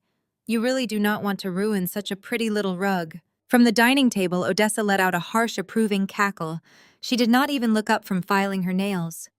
A woman who knows how to properly keep her house would already have the cleaning supplies out and a towel in her hand, Odessa announced to the room. "If you let your home turn into a pigsty, you only have yourself to blame." The sheer, breathtaking audacity of the moment hung in the air. The white sister-in-law had intentionally destroyed a $10,000 piece of art in my home and was now ordering me, a black woman recovering from spinal surgery, to get on my hands and knees and scrub the floor for her amusement. It was a power play designed to humiliate me, to physically break me down, and to assert her absolute dominance in my space. I looked at the ruined rug. I looked at Brittany's triumphant face. I did not flinch. I did not yell. I did not shed a single tear over the destroyed silk. I simply reached into the deep pocket of my emerald robe and pulled out my smartphone. I unlocked the screen and dialed a number I knew by heart. I held the phone to my ear, my posture perfectly straight despite the shooting pain in my spine. "Hello, Richard," I said, my voice smooth, loud, and echoing with crisp professional authority. "I have an urgent job at the penthouse. I need your premium crew here within the hour." "Yes, expedited premium service. Bring the laser equipment and the digital cameras. Bill the entire consultation directly to my corporate account." I hung up the phone and slipped it back into my pocket. Brittany let out a loud, condescending laugh, shaking her head as she stepped carefully over the purple puddle. Calling a professional cleaning crew for a spilled drink, she mocked, walking back to the kitchen to grab a paper towel for her hands. "You really love throwing Marcus's money away, do you not? You are so desperate to look rich, you cannot even clean your own floors. No wonder he is so stressed out all the time. I just smiled at her. It was a cold, empty, terrifying smile. Some messes require absolute professionals to remove permanently, I said softly. An hour later, the heavy brass doorbell chimed through the penthouse. Marcus had finally wandered downstairs and was lounging on the patio with his phone. Jamal walked over and pulled the front door open. 3 men stepped into my entryway. They were not wearing janitorial uniforms or carrying scrub brushes. They were dressed in immaculate tailored charcoal suits. They carried leather portfolios, laser measurement devices, and high-end DSLR cameras with wide-angle lenses. Brittany walked by the entryway holding a fresh green juice she had just blended. She looked the men up and down, letting out another obnoxious laugh. "Wow, you really called the fancy cleaners," she said, her voice dripping with sarcasm. "They wear expensive suits now to scrub floors. Just make sure you get the stain completely out of the rug, boys. My sister-in-law is very picky about her things." She turned and walked out to the patio to join Marcus, completely dismissing them. The men ignored her entirely. They were not here to clean a rug. They were senior commercial real estate appraisers from one of the most elite high-stakes brokerage firms on the East Coast. Richard, the lead appraiser, stepped forward and extended his hand to me. "Ms. Anderson, we received your expedited request. We canceled our morning appointments to be here. We are fully prepared to conduct the fast-track valuation for the property." I shook his hand firmly, my emerald robe trailing elegantly behind me. "Thank you for coming so quickly, Richard," I said. "We need the final numbers by tomorrow morning. My international buyer is anxious to close the deal, and they are paying in full in cash." I guided the team of appraisers through my home. I pointed out the custom crown molding, the imported marble countertops, the floor-to-ceiling windows, and the smart home integration systems. We walked right past the massive purple blueberry stain on the Persian rug. I completely ignored it, and Richard, being a consummate professional, did not ask a single question about it. His team worked with ruthless, silent efficiency. They shot high-definition photos of the living space. They used their laser tools to measure the exact square footage of the dining room, while Odessa sat on the sofa watching daytime television, completely oblivious to the fact that her surroundings were being itemized for sale. We moved to the second floor. I led them straight to the master suite. The door was ajar. I pushed it open to reveal Odessa's open suitcases, her cheap floral perfume lingering in the air, and her clothes scattered across my $15,000 mattress. The appraisers stepped inside their cameras, clicking rapidly, capturing the exact dimensions of the custom walk-in closet where Marcus had stolen my secure documents just days prior. Downstairs, the family continued to gorge themselves on my premium food. They laughed loudly on the patio, staining my floors, mocking my phone calls, and enjoying their stolen luxury. They were blissfully, arrogantly unaware of the reality unfolding right in front of their eyes. They thought I was weak. They thought they had broken my spirit with a spilled smoothie and a few cruel words. They had absolutely no idea that I was casually giving a guided tour to the men who were pricing the very roof over their heads. I was finalizing the exact square footage of the property they were about to be permanently, legally, and ruthlessly evicted from. The countdown had officially begun, and they were wasting their final hours making a mess they would never have the chance to clean up. The mid-afternoon sun beat down mercilessly on the private rooftop terrace of my penthouse. The heavy booming bass of a hip-hop track vibrated through the reinforced glass doors, rattling the imported crystal chandeliers in the living room below. Marcus had decided that my first week recovering from major spinal fusion surgery was the absolute perfect time to host a massive impromptu pool party. He had invited half of his university alumni fraternity chapter, a loud, boisterous group of grown men who swarmed my custom infinity pool like it was a cheap public beach club. They were splashing chlorinated water over the limestone edge, dropping soaking wet towels onto my imported teakwood lounge chairs, and completely taking over the sprawling outdoor space. Marcus stood at the very center of the chaos, wearing designer swim trunks he had undoubtedly purchased with my money, holding a freshly lit premium cigar. He was putting on the performance of a lifetime for his brothers, loudly boasting about his aggressive real estate investments, the massive square footage of his penthouse, and his incredible, entirely fabricated success in the financial sector. He played the role of the self-made king flawlessly, while the actual owner of the castle was locked away nursing a surgically repaired spine. Brittany was sprawled across my favorite shaded cabana bed, taking endless selfies with her oversized sunglasses, twisting her body to make sure the panoramic view of Prince George County was perfectly framed in her background. Odessa sat comfortably under a large canvas umbrella, holding court with a few of Marcus's older fraternity brothers. She was proudly detailing how her son had always been destined for immense wealth and how he was the true pillar of their family. They were feasting on the illusion of my success, gorging themselves on a lifestyle they had not earned a single fraction of. Waiters wearing crisp white aprons were weaving through the crowded terrace, carrying heavy silver platters of jumbo shrimp, cocktail Wagyu beef sliders, and glasses of top-shelf liquor. It was an incredibly expensive, highly coordinated catered event. The scene cuts hard and fast away from the blinding sun and the deafening, chaotic bass. It snaps directly into the cool, absolute silence of my locked staging office down the hall. The heavy, soundproof oak door muted the wild frat party outside to a faint, distant, rhythmic thud. I sat perfectly straight in an ergonomic black leather executive chair, my medical brace tightly secured around my torso, my emerald silk robe draped neatly over my shoulders. I was completely removed from their circus, staring intently at the glowing screen of my laptop. I had managed to secure this small office before Marcus could claim it for his guests, locking the deadbolt and pulling the blackout blinds. It was my quiet, freezing cold war room. My smartphone buzzed sharply against the glass surface of the desk. A high-priority push notification flashed across the screen. It was an automated fraud alert from American Express.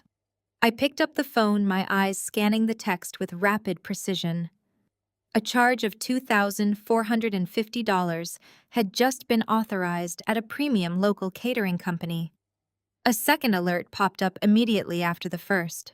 $820 at an exclusive, high-end liquor distributor. I reached into the bottom drawer of my desk and opened my personal leather wallet. The designated corporate platinum card I used exclusively for high-end staging acquisitions and international furniture imports was missing from its slot. Marcus had not just stolen my master bedroom and raided my secure financial documents. He had physically gone into my private wallet, stolen my corporate credit card, and used it to fund his ridiculous ego-driven frat party on my terrace. He was feeding his fraternity brothers dry-aged steak and imported cognac on my absolute dime, knowing perfectly well that I was locked in a room just a few feet away, bleeding through my surgical bandages. He assumed I was too physically weak to check my banking applications or too intimidated by his loud, aggressive friends to march out there and humiliate him in public. He thought he had completely neutralized me. He thought I was subdued. I tapped the screen of my phone, opening the detailed transaction log. He had not even tried to hide the charges. He had simply swiped the card and forged my signature on the catering receipt. It was yet another blatant, undeniable, easily traceable felony. First, he attempted federal mortgage fraud, and now he was committing corporate credit card theft and forgery across state lines. He was eagerly handing me the heavy iron nails for his own coffin, one fraudulent transaction at a time. I pulled up the security camera feeds on my laptop monitor. I zoomed in on the high-definition terrace feed. Marcus was laughing loudly, clapping one of his fraternity brothers hard on the back, and gesturing broadly to a private chef who was currently carving a massive smoking tomahawk steak on a portable outdoor grill. Marcus pointed to the lavish spread, taking absolute credit for the feast. The sheer suffocating arrogance of the man was almost fascinating to watch. He was building a fragile house of cards directly on top of a live landmine, completely unaware that my finger was already resting firmly on the detonator. I did not storm out onto the terrace. I did not scream at the hired caterers or snatch the expensive liquor bottles out of his hands. A lesser woman, a woman driven by raw, uncalculated emotion, would have burst through those glass doors and caused a massive, screaming public scene. She would have given him the exact angry black woman stereotype he wanted to project to his friends. But I was not a reality television character. I was a corporate CEO. I dealt in massive leverage, meticulous documentation, and total unrecoverable destruction. I took high-resolution screenshots of the American Express alerts. I logged into the catering company's digital portal and downloaded the itemized receipts that bore his forged version of my signature. I saved the security footage of Marcus, handing my physical platinum credit card to the catering manager on the terrace. I compiled all of it into a new heavily encrypted folder on my desktop labeled Exhibit B. I then forwarded the entire comprehensive file directly to my corporate attorney, attaching a brief ice-cold message. Add corporate credit card theft and signature forgery to the federal file. Do not freeze the card yet. Let him keep spending. Let him dig this hole as deep as he possibly can. The more he steals today, the less he will be able to deny tomorrow in front of a judge. I leaned back in my ergonomic chair, carefully adjusting the stiff medical straps around my ribs. The sharp physical pain was a constant biting reminder of my physical vulnerability, but the absolute psychological control I held over the situation was an incredible numbing anesthetic. Out there on the sun-drenched terrace, Marcus was a king holding court surrounded by his loyal subjects and his adoring parasitic family.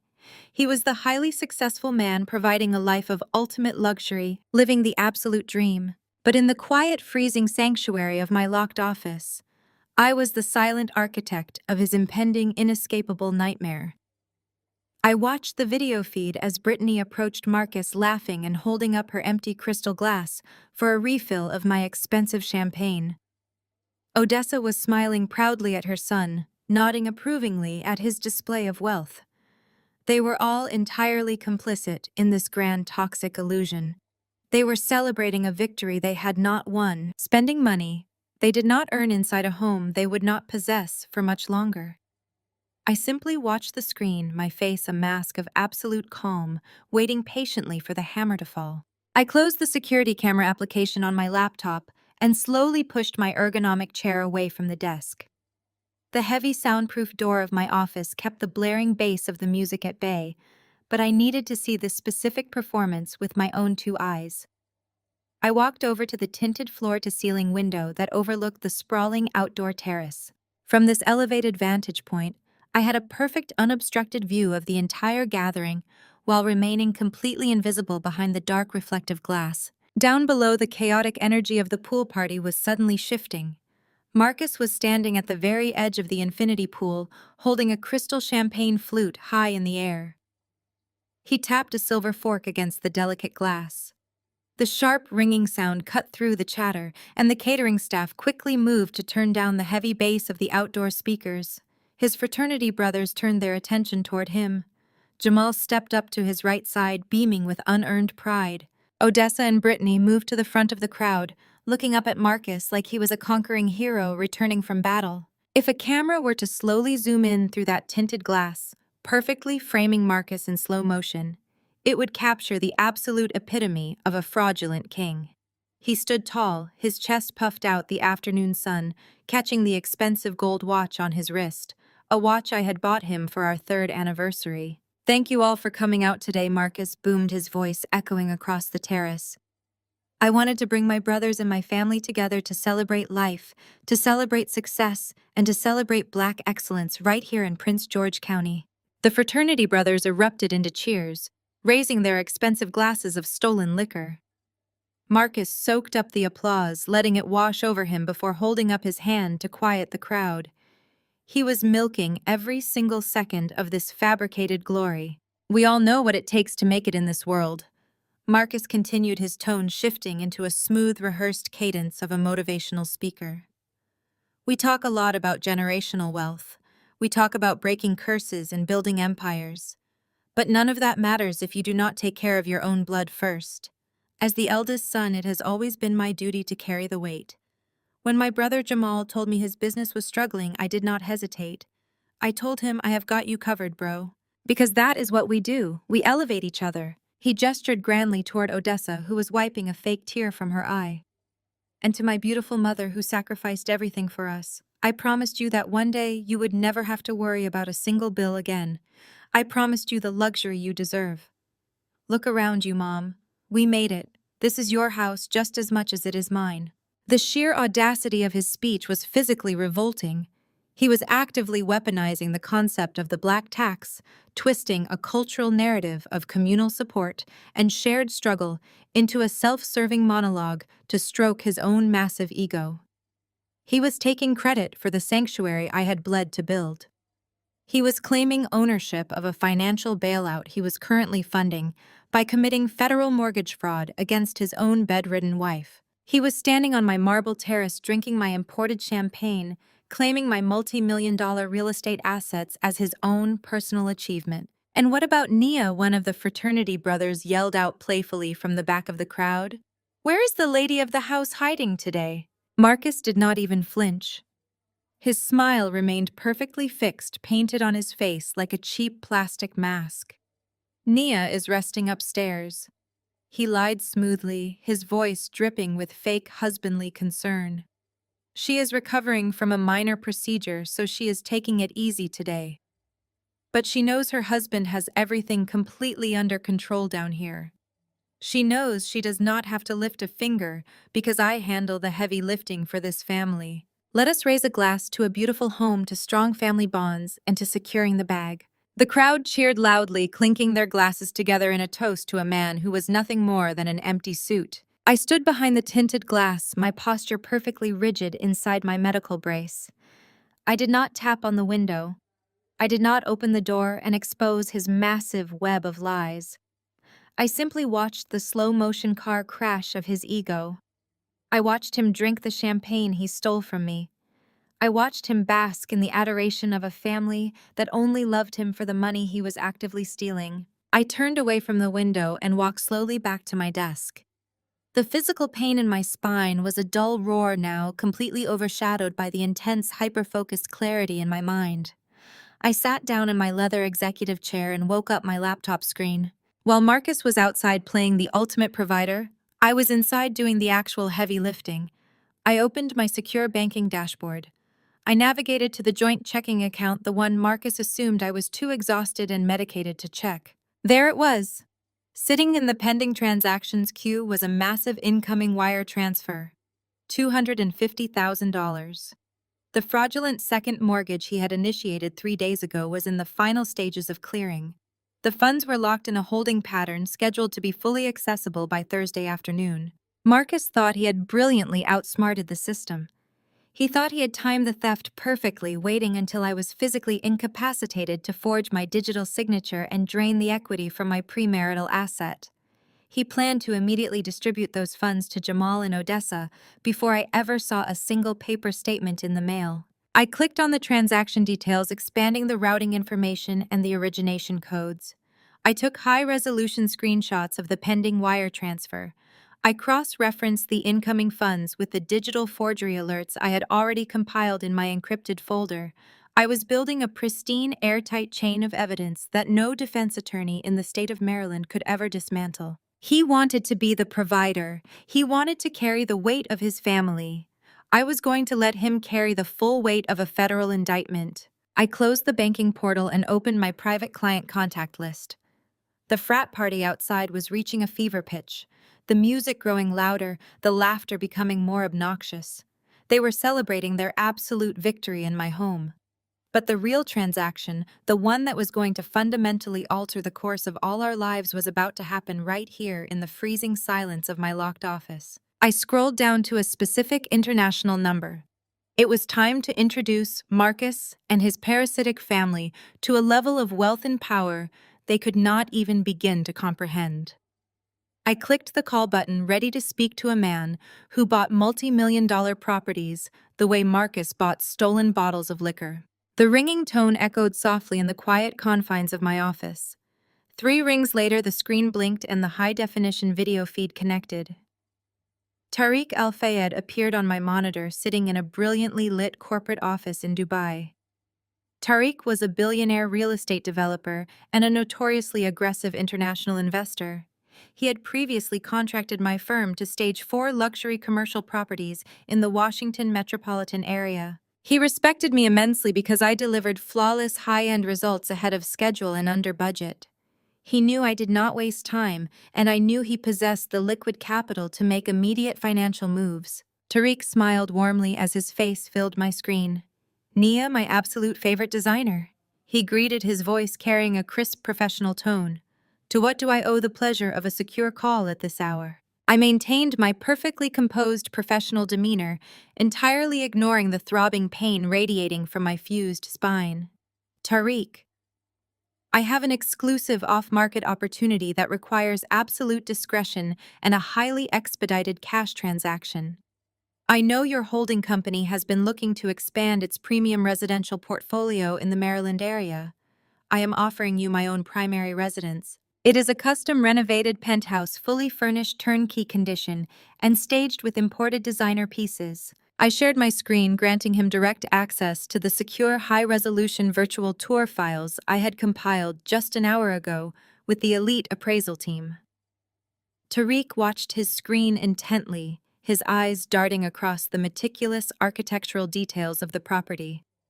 He observed the imported marble countertops, the floor-to-ceiling windows framing the city skyline, and the custom infinity pool where my husband was currently throwing his pathetic frat party. Tariq knew the exact value of my professional staging, and he was intimately familiar with the skyrocketing market value of this specific neighborhood. I want 20% above the current market appraisal.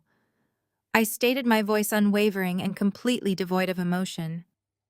In exchange, you get the property exactly as it stands, fully furnished, down to the custom silk drapes, the integrated smart home technology, and the original artwork. I require a wire transfer in full by tomorrow morning, and the title transfer happens today. I am selling the entire LLC that holds the deed, which completely bypasses all traditional escrow delays. Tariq leaned back in his heavy leather executive chair, steepling his fingers. He did not haggle. He did not question my motives or ask why I was abandoning my custom home so suddenly. Wealthy men who operate at that elite level only care about the quality of the asset and the speed of the transaction. He recognized a highly lucrative deal being handed to him on a silver platter. If the LLC is completely clean and the title is unencumbered, we have a deal, Nia, he said decisively. Send the digital contracts to my legal team. I immediately conferenced in my corporate attorney, creating a secure three-way digital workspace. My lawyer had already prepared the asset transfer documents, anticipating my command. The absolute beauty of my meticulous financial foresight was unfolding perfectly right in front of my eyes. Because I had purchased this penthouse through a single-member, limited liability company, established 3 full years before I even met Marcus, his name existed nowhere on the property records. In the state of Maryland, assets acquired prior to marriage and maintained without commingling marital funds remain absolute separate property. Marcus had zero legal claim to the house. He had never contributed a single dollar to the mortgage or the property taxes. He was essentially just a long-term guest who was about to aggressively overstay his welcome. As my attorney calmly walked Tariq's elite legal team through the digital disclosures, a sudden burst of loud, obnoxious laughter erupted from the terrace right outside my window. The heavy, booming bass of the hip-hop music vibrated violently against the glass pane. Marcus and his fraternity brothers were taking expensive tequila shots, cheering and toasting to a lavish lifestyle they could never actually afford. My toxic in-laws were gorging themselves on my premium food and happily plotting my financial ruin, completely oblivious to the fact that I was currently liquidating the very ground beneath their dancing feet. They thought they had successfully trapped me in a dark corner. In reality, they had simply locked themselves inside a burning building while I held the only fire extinguisher. The secure portal on my laptop pinged sharply. The final closing documents appeared on my screen, awaiting my verified digital signature. I read through the heavy legal jargon with razor-sharp focus. The permanent transfer of the LLC ownership, the immediate relinquishment of all property rights, the strict terms of the international cash wire transfer. Everything was perfectly and ruthlessly structured. My attorney had even included a specific non-negotiable clause granting me temporary medical tenancy for 72 hours to ensure my safe transition to a private luxury recovery facility. I was protecting my healing spine while simultaneously severing every financial tie to the man who tried to break it. The camera begins a slow, continuous circular tracking shot. It revolves smoothly around my heavy oak desk, capturing the stark dramatic contrast between the bright glowing laptop screen and the dark freezing shadows of my locked office. As the camera glides behind me, it perfectly frames my straight, rigid posture, wrapped tightly in the thick medical brace. The shot continues to circle, catching the sharp, dangerous, and utterly determined focus in my eyes. The ambient, chaotic noise of the pool party outside slowly fades away into total silence, leaving only the crisp, authoritative clicks of my wireless mouse echoing in the room. I clicked on the first signature line, my verified digital signature stamped perfectly in black ink onto the digital page. I scrolled down smoothly, applying my initials to the transfer of the deed, the release of the luxury furnishings, and the permanent waiver of all future claims. Each click was a definitive, devastating strike against Marcus and his parasitic family. They desperately wanted to steal $250,000 from my equity. I was legally stripping them of a multi-million-dollar sanctuary in less than 30 minutes. I reached the very final page of the extensive contract. The submit button pulsed in bright solid green at the bottom of the monitor. I did not hesitate for a fraction of a second. I did not feel a single ounce of sentimental regret for the home I had built. A house is just a structure made of glass and stone, but my peace of mind was absolutely priceless. I brought my finger down on the mouse and clicked send. The screen flashed a large, bold confirmation message. Document successfully executed. Tariq smiled a genuine, respectful smile through the video feed. A true pleasure doing business with you, as always, Nia. The funds will be securely routed to your designated corporate offshore account by dawn. I will have my local Maryland property manager contact you directly regarding the final key handover and the security transition. I thanked him graciously and ended the call. The video feed vanished, leaving only my desktop background illuminating the dark room. I sat back heavily against my ergonomic chair, letting the absolute magnitude of the moment wash over my tired body. The penthouse was officially sold. The massive transaction was legally binding and completely irreversible. Marcus was no longer standing on my terrace holding court as the king of his castle. He was currently trespassing on private property owned by a powerful foreign billionaire. His fraudulent second mortgage application was now tied to a house he never legally owned, and an LLC that was no longer registered under my name. When the online equity bank attempted to process his forged digital documents tomorrow morning, they would immediately flag it as a massive federal crime. They would see a fraudulent loan application submitted against an asset belonging to an international holding company. The trap had slammed completely and violently shut. Marcus had woven a thick, heavy rope of lies, and I had just graciously handed him the absolute perfect place to hang himself. By the time Sunday morning arrived, marking day 6 of their hostile occupation, the atmosphere in my penthouse had shifted from chaotic partying to a heavy, lazy entitlement. The fraternity brothers were gone, leaving behind a trail of sticky floors, broken glasses, and the lingering stench of stale cigars. Only the core family remained deeply and arrogantly settled into my stolen sanctuary. Marcus felt entirely invincible. He truly believed his brutal intimidation tactics had successfully broken my spirit and secured his fraudulent financial future. At precisely 10 in the morning, my locked office door rattled violently.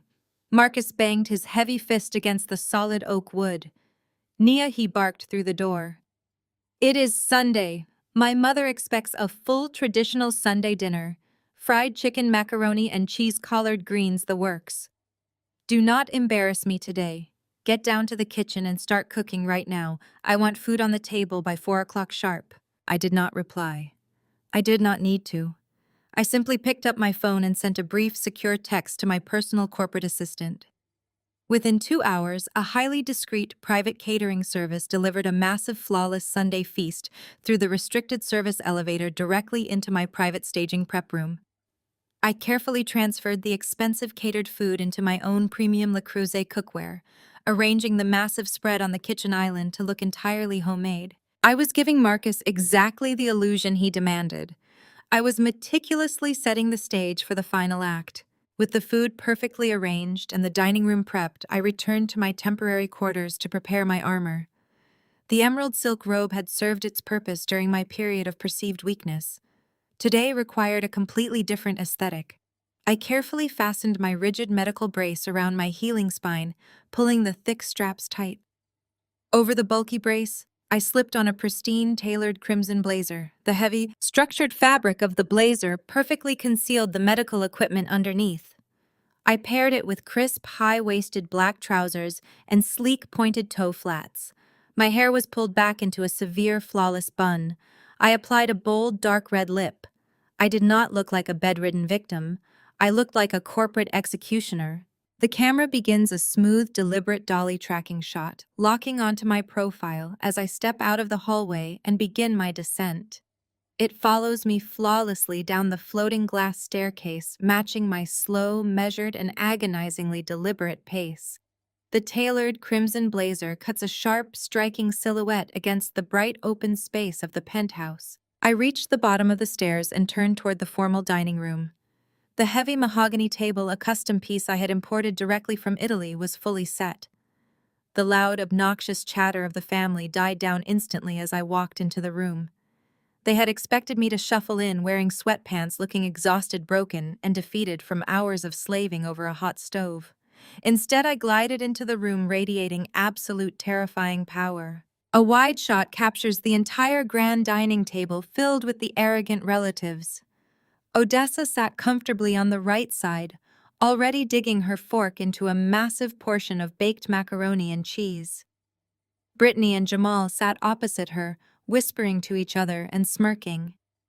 Marcus sat at the far end of the table, holding a glass of expensive red wine, his face freezing in absolute confusion as he took in my immaculate, powerful appearance. There was one empty chair remaining, the heavy, high-backed armchair at the absolute head of the table.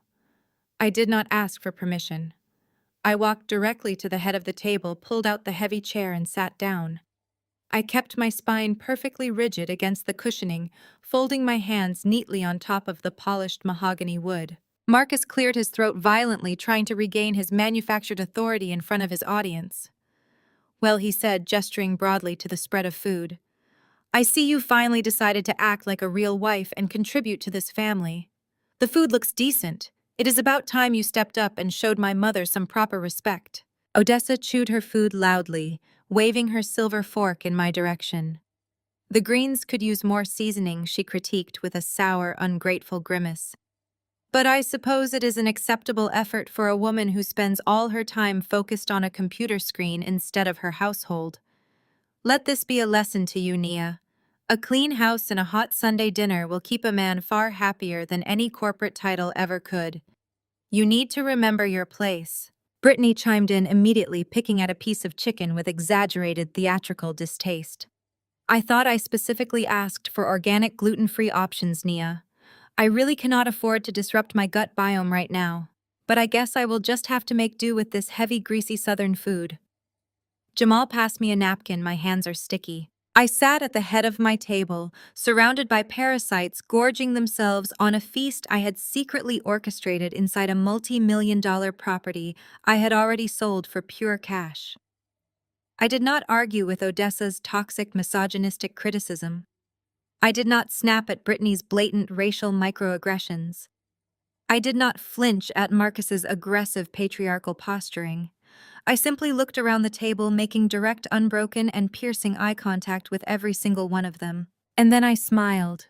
It was a slow, radiant, and utterly chilling smile. It was the smile of a predator watching its prey happily walk directly into a steel bear trap. "Eat up," I said, my voice smooth as silk and echoing clearly in the sudden quiet of the dining room. "Please enjoy every single bite. You all need to gather your strength today. You have a very busy week ahead of you." Marcus frowned, his thick eyebrows pulling together in deep suspicion. He set his wine glass down with a heavy thud. "What is that supposed to mean?" he demanded, pointing a rigid finger at me. "What busy week?" "Just a figure of speech, Marcus," I replied, my red lips curving into a wider, more dangerous smile. "I just want to make sure my guests are fully satisfied. After all, a Sunday dinner is all about family gratitude and preparing for inevitable changes. You never know what tomorrow might bring." Jamal laughed a loud, oblivious, and foolish sound. "See, Marcus? I told you she would fall in line. You just had to show her who the boss is. She knows she cannot survive without this family backing her up. I picked up my crystal water glass and took a slow, elegant sip. My phone, tucked safely inside the inner pocket of my crimson blazer, vibrated silently against my ribs. It was an automated priority alert from my legal team, confirming that the international wire transfer from the Dubai investor had officially cleared my offshore corporate account. The penthouse was fully funded. The title transfer was legally recorded with the county clerk. My net worth had just exponentially increased, while Marcus's fraudulent mortgage application was currently triggering severe federal alarm bells across the banking network. I set my glass down and folded my hands back together on the table. The pain in my spine was completely gone, replaced by a pure, intoxicating rush of adrenaline that sharpened all of my senses. I watched them eat, completely unaware that this was their literal last supper in my kingdom. They were laughing, chewing, and aggressively disrespecting me right up to the bitter end. I maintained my serene, terrifying smile, silently counting down the hours until the entire world crashed down on their heads. The remnants of the lavish Sunday dinner lay scattered across the mahogany table.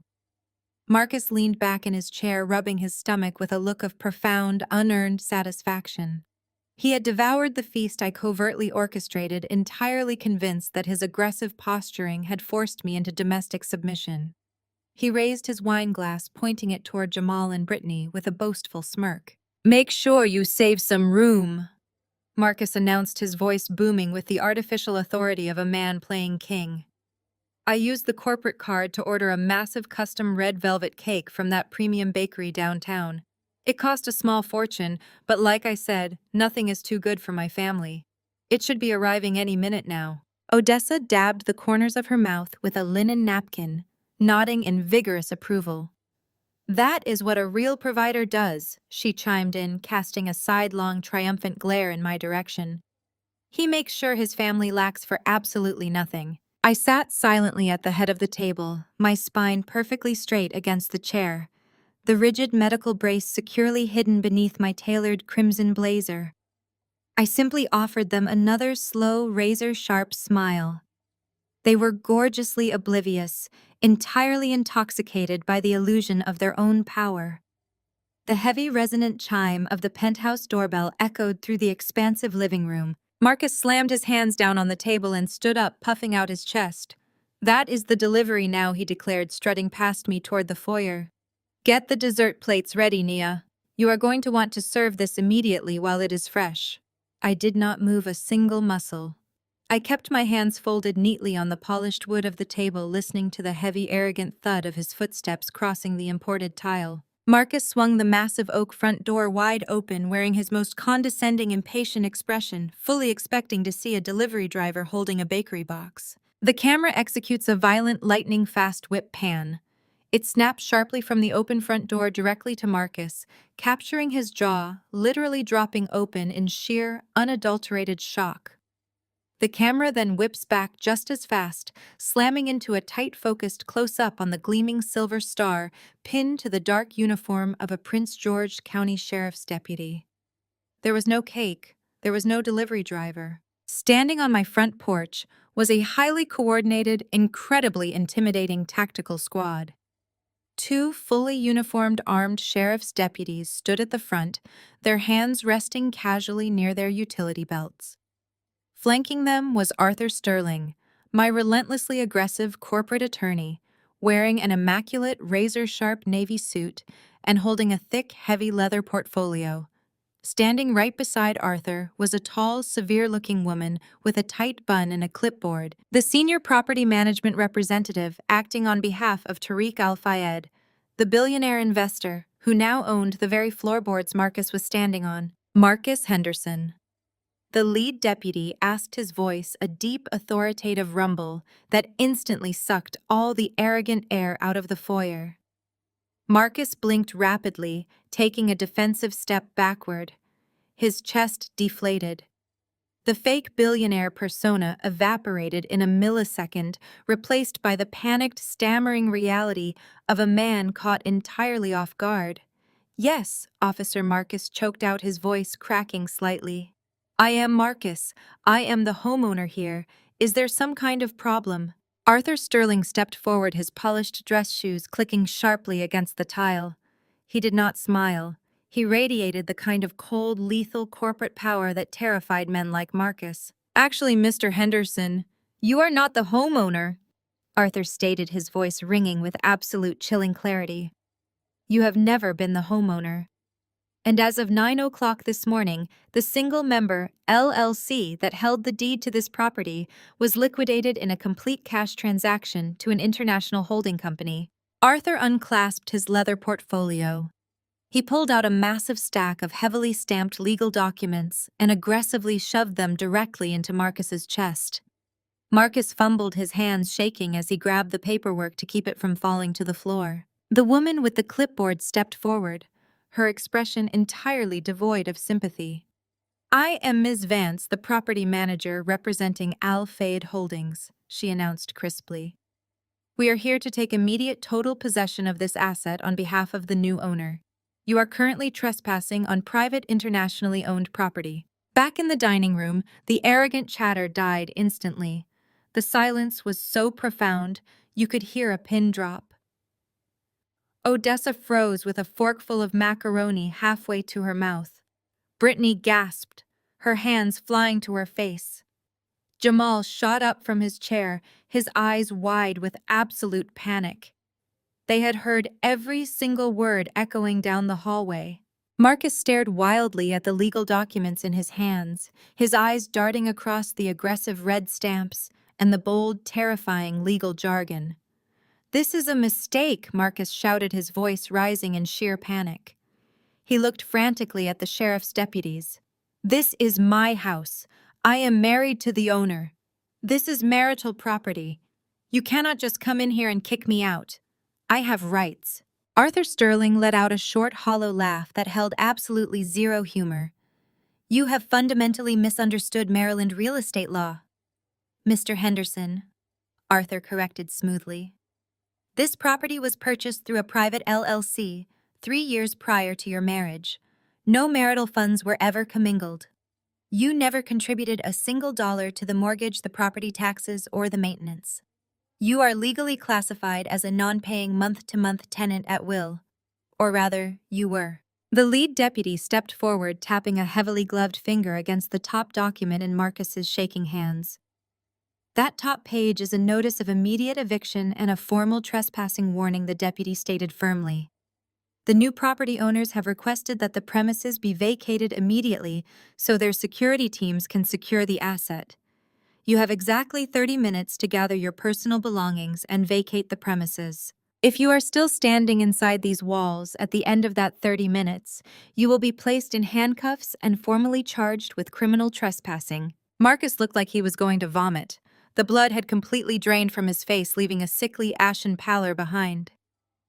He turned his head, his eyes wide and terrified, looking down the hallway toward the dining room. He was looking for me. He was desperately searching for the woman he had spent the last 6 days abusing, intimidating, and trying to defraud. I did not make him wait. I pushed my chair back from the head of the table. I stood up, my posture perfectly rigid, the crimson blazer cutting a sharp, lethal silhouette as I stepped out of the dining room. I walked slowly and deliberately down the hallway, the rhythmic click of my pointed toe flats echoing like the ticking of a doomsday clock. Odessa, Jamal, and Brittany scrambled out of the dining room, trailing behind me in a panicked, disorganized herd. They crowded into the foyer, their eyes darting wildly between the armed police officers, the ruthless corporate lawyer, and the broken, stammering man they had thought was their wealthy provider. Nia, Marcus pleaded, his voice breaking into a pathetic, high-pitched whine. Nia, tell them this is a mistake. Tell them you did not sell the house. I stopped a few feet away from him. I looked at the armed deputies, I looked at my brilliant attorney, and then I locked my eyes directly onto my soon-to-be ex-husband. There is no mistake, Marcus, I said, my voice resonating with cold, absolute authority. The property is sold. The cash is already sitting in my offshore corporate account. You pushed me out of my own master bedroom. You forced me to sleep on a staging sofa with a fused spine. You stole my corporate credit card to feed your friends. And you thought I was just going to lie there and take it. Odessa pushed her way to the front of the group, her face twisted into a mask of pure, ugly rage. "You vindictive, arrogant woman," she screamed, pointing her crooked finger at me. "You sold the house out from under your own husband. You are throwing your family out onto the street. God will punish you for this level of disrespect." I slowly turned my head to face my monstrous mother-in-law. I did not raise my voice. I did not flinch. I simply delivered the absolute crushing reality. "You are not my family, Odessa," I stated coldly. "You are a collection of parasites who mistook my silence for weakness. You wanted to sleep in the master suite so badly. Well, I hope you enjoyed the mattress because tonight you will be sleeping in a motel." Jamal stepped forward, trying to puff out his chest and play the tough guy protector just like he had during our earlier argument. "Now hold on a minute." Jamal started trying to sound intimidating. "You cannot just call the cops and throw us out without notice. We have rights. We drove 4 hours to get here."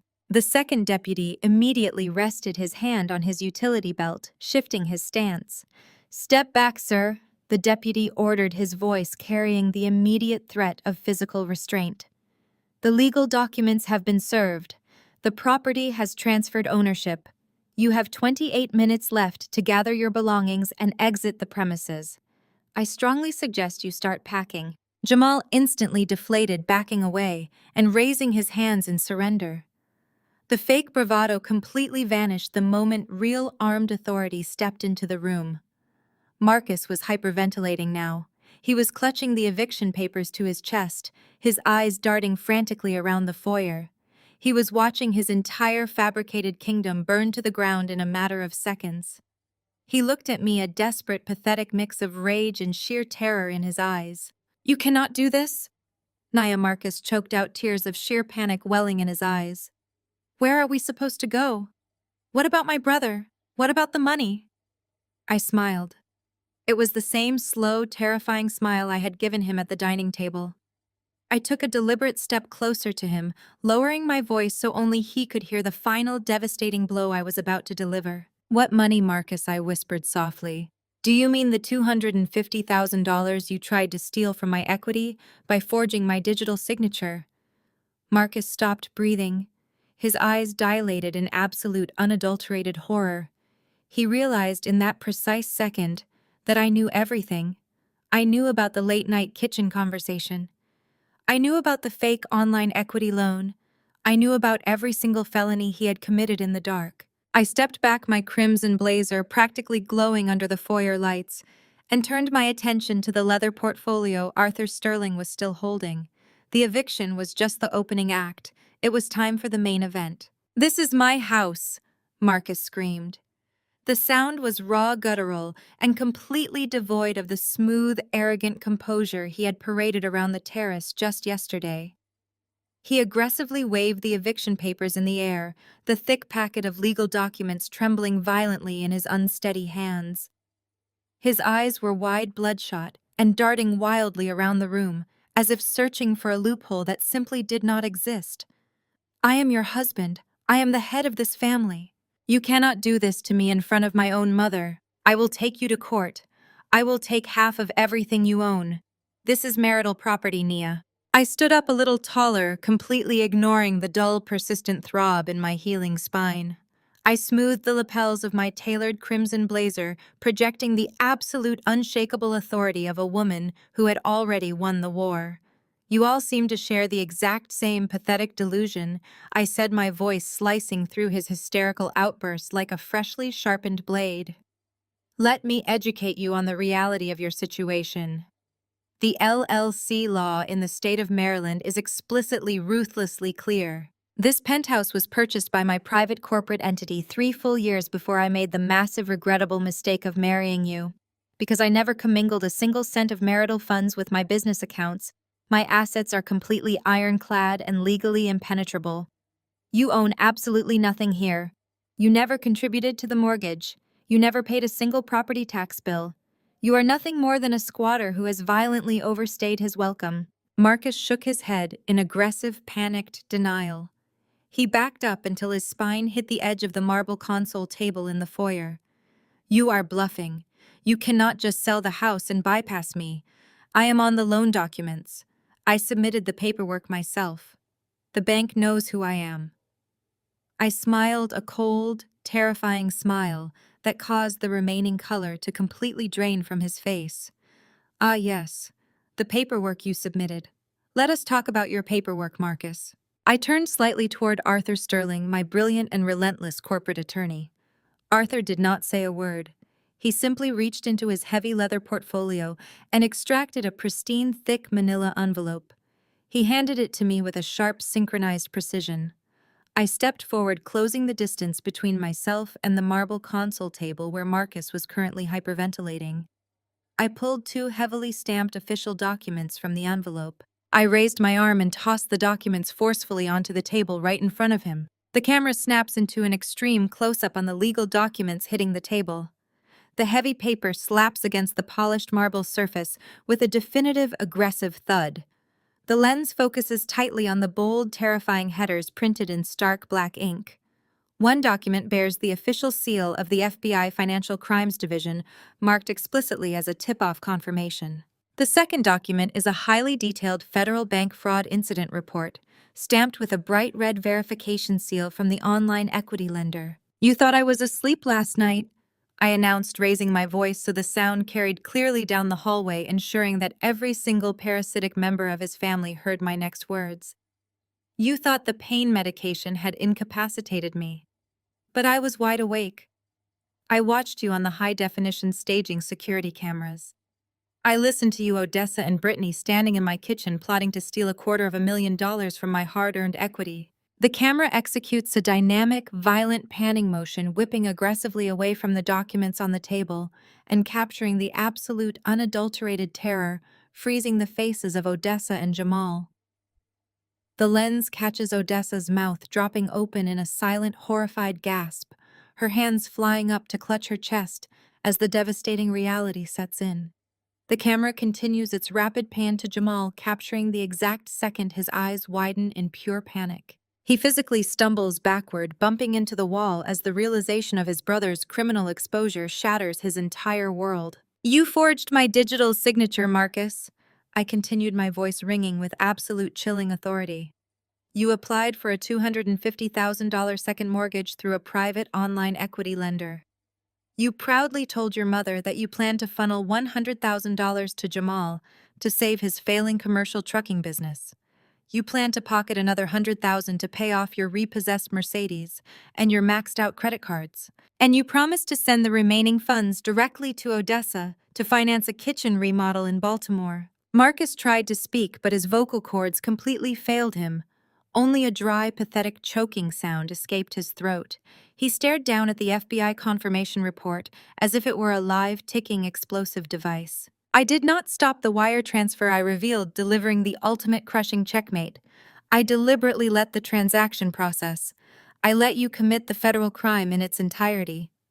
And the exact moment the funds were queued for deposit into the joint account, my attorney forwarded the digital forgery logs, the time-stamped security footage, and your complete unedited audio confession directly to the Federal Bureau of Investigation and the banking authorities. That fraud report sitting on the table is the official legal confirmation that your assets are entirely frozen and a federal investigation is actively underway." Jamal turned on Marcus, the fragile illusion of their brotherly loyalty instantly vaporizing into thin air.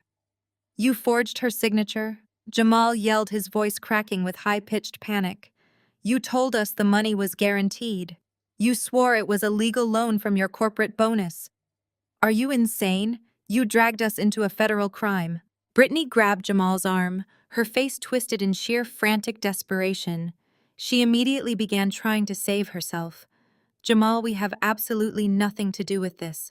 We did not sign any loan documents. We did not forge anything. We need to leave this house right now before they arrest us too." Odessa leaned heavily against the hallway wall, her legs trembling so violently she looked ready to collapse onto the hardwood floor. "Marcus, tell me she is lying." Odessa breathed out, her voice quivering with a terrifying realization. "Tell me you did not commit a felony. Tell me you did not ruin your life over a bank loan." But Marcus remained completely paralyzed by the catastrophic magnitude of his own hubris. The fake billionaire persona, the arrogant frat boy host, the domineering patriarchal provider, It was all entirely dead. In his place stood a broken, terrified man staring straight down the barrel of a multi-year federal prison sentence. Arthur Sterling stepped forward, his cold professional presence reinforcing the absolute legal destruction I had just unleashed. "Mr. Henderson," Arthur stated, his tone devoid of any human sympathy, "the banking institution has flagged your accounts for severe fraudulent activity. Because the loan was initiated across state lines using a digital platform, this constitutes wire fraud. It is severe identity theft, and it is first-degree mortgage fraud. The authorities have been provided with irrefutable, crystal-clear video and audio evidence. I highly suggest you retain criminal defense counsel immediately, though, given your impending financial status, you will likely be relying on a public defender." The lead sheriff's deputy rested his hand deliberately on his utility belt, his eyes locked firmly on Marcus. "Sir, the eviction notice stands. We are not here to execute an arrest warrant for the financial crimes at this exact moment, but I can guarantee you that the federal authorities know exactly where to find you. You now have 20 minutes remaining to vacate this property. If you cause a disturbance or if you attempt to damage any of the new owner's property on your way out, I will place you under arrest for trespassing and destruction of property right here, right now." I looked at Marcus, stripping away the very last remaining shred of his dignity. "You wanted to be the man of the house, Marcus. You wanted to be the ultimate unquestioned provider. You demanded that I respect your absolute authority while you stole my money and threw me out of my own bed. Well, here is your grand finale. You are homeless, you are broke, and you are about to be a convicted felon." I turned my piercing gaze toward Odessa and Jamal, letting my disgust burn through them. "And the rest of you parasitic enablers can follow him right out the door." You sat at my dining table, ate my catered food, and cheered while he plotted to ruin my life. You actively encouraged his toxic masculinity because it benefited your own greedy pockets. You thought my physical pain was your financial opportunity. Now you get to watch your golden child go to federal prison, and there is absolutely nothing you can do to stop it. The room fell completely silent, save for the heavy, ragged breathing of the defeated family. They were entirely crushed, stripped of their arrogance, their fake wealth, and their malicious entitlement. 20 minutes, I said, my voice echoing with chilling finality.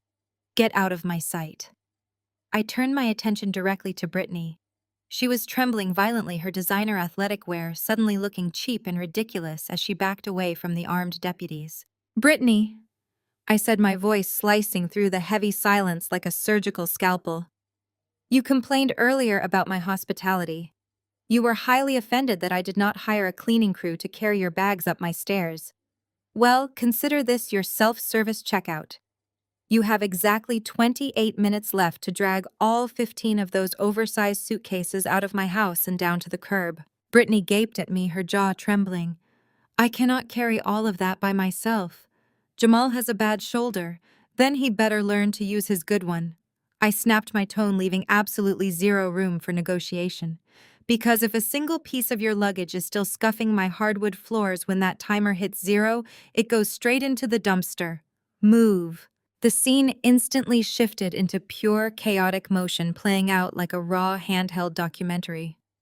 The polished stillness of my penthouse shattered into frantic, unadulterated desperation.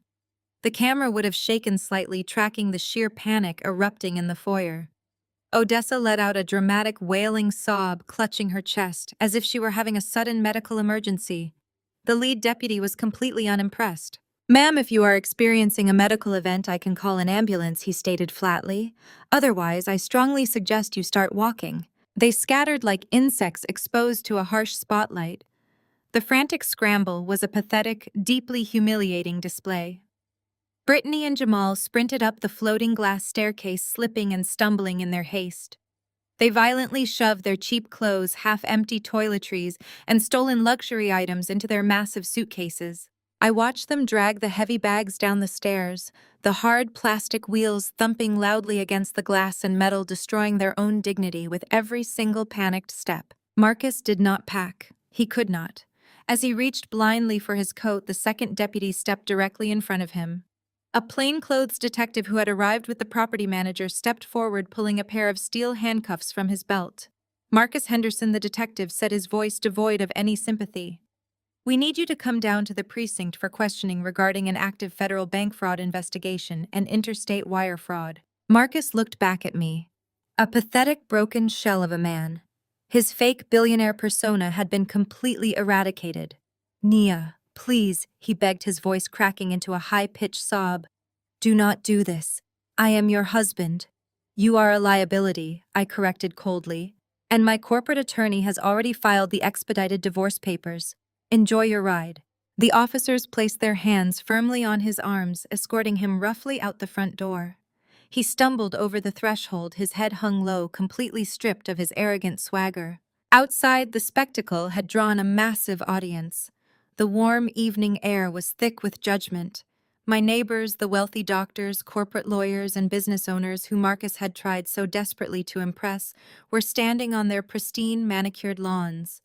They held glasses of wine and folded their arms openly, staring at the absolute humiliation unfolding in real time. Odessa, Jamal, and Brittany struggled down the long driveway. They were sweating, panting, and dragging 15 massive suitcases across the rough pavement under the fading sunlight. One of Brittany's poorly zipped bags burst open, spilling her clothes and a stolen bottle of my expensive shampoo directly onto the asphalt. She dropped to her knees, frantically shoving her items back inside while the entire upscale neighborhood watched in deafening, judgmental silence. The fake billionaires were being officially evicted, reduced to a spectacular public display of shame and total disgrace. As they stood stranded on the curb, bickering amongst themselves, a sleek black chauffeur-driven SUV pulled silently into the driveway, gliding right past their towering pile of cheap luggage. The rear door opened, and my private medical nurse stepped out, adjusting her crisp uniform before offering me her hand. I did not look back at the sweating, panicked faces of the people who had tried to break me. I simply stepped into the plush, climate-controlled interior of my waiting vehicle. The camera begins a slow, steady pullback shot, capturing the ultimate contrast of the evening. The wealthy, independent owner riding away in absolute comfort, while the parasitic family is left standing on the asphalt, surrounded by the wreckage of their own greed. The scene transitions with a smooth cinematic fade, opening on the breathtaking interior of my new luxury recovery penthouse. The space is a flawless sanctuary of imported marble floor-to-ceiling glass and absolute deafening silence. I stood by the massive windows overlooking the glittering city skyline, my medical brace securely hidden beneath my emerald silk robe.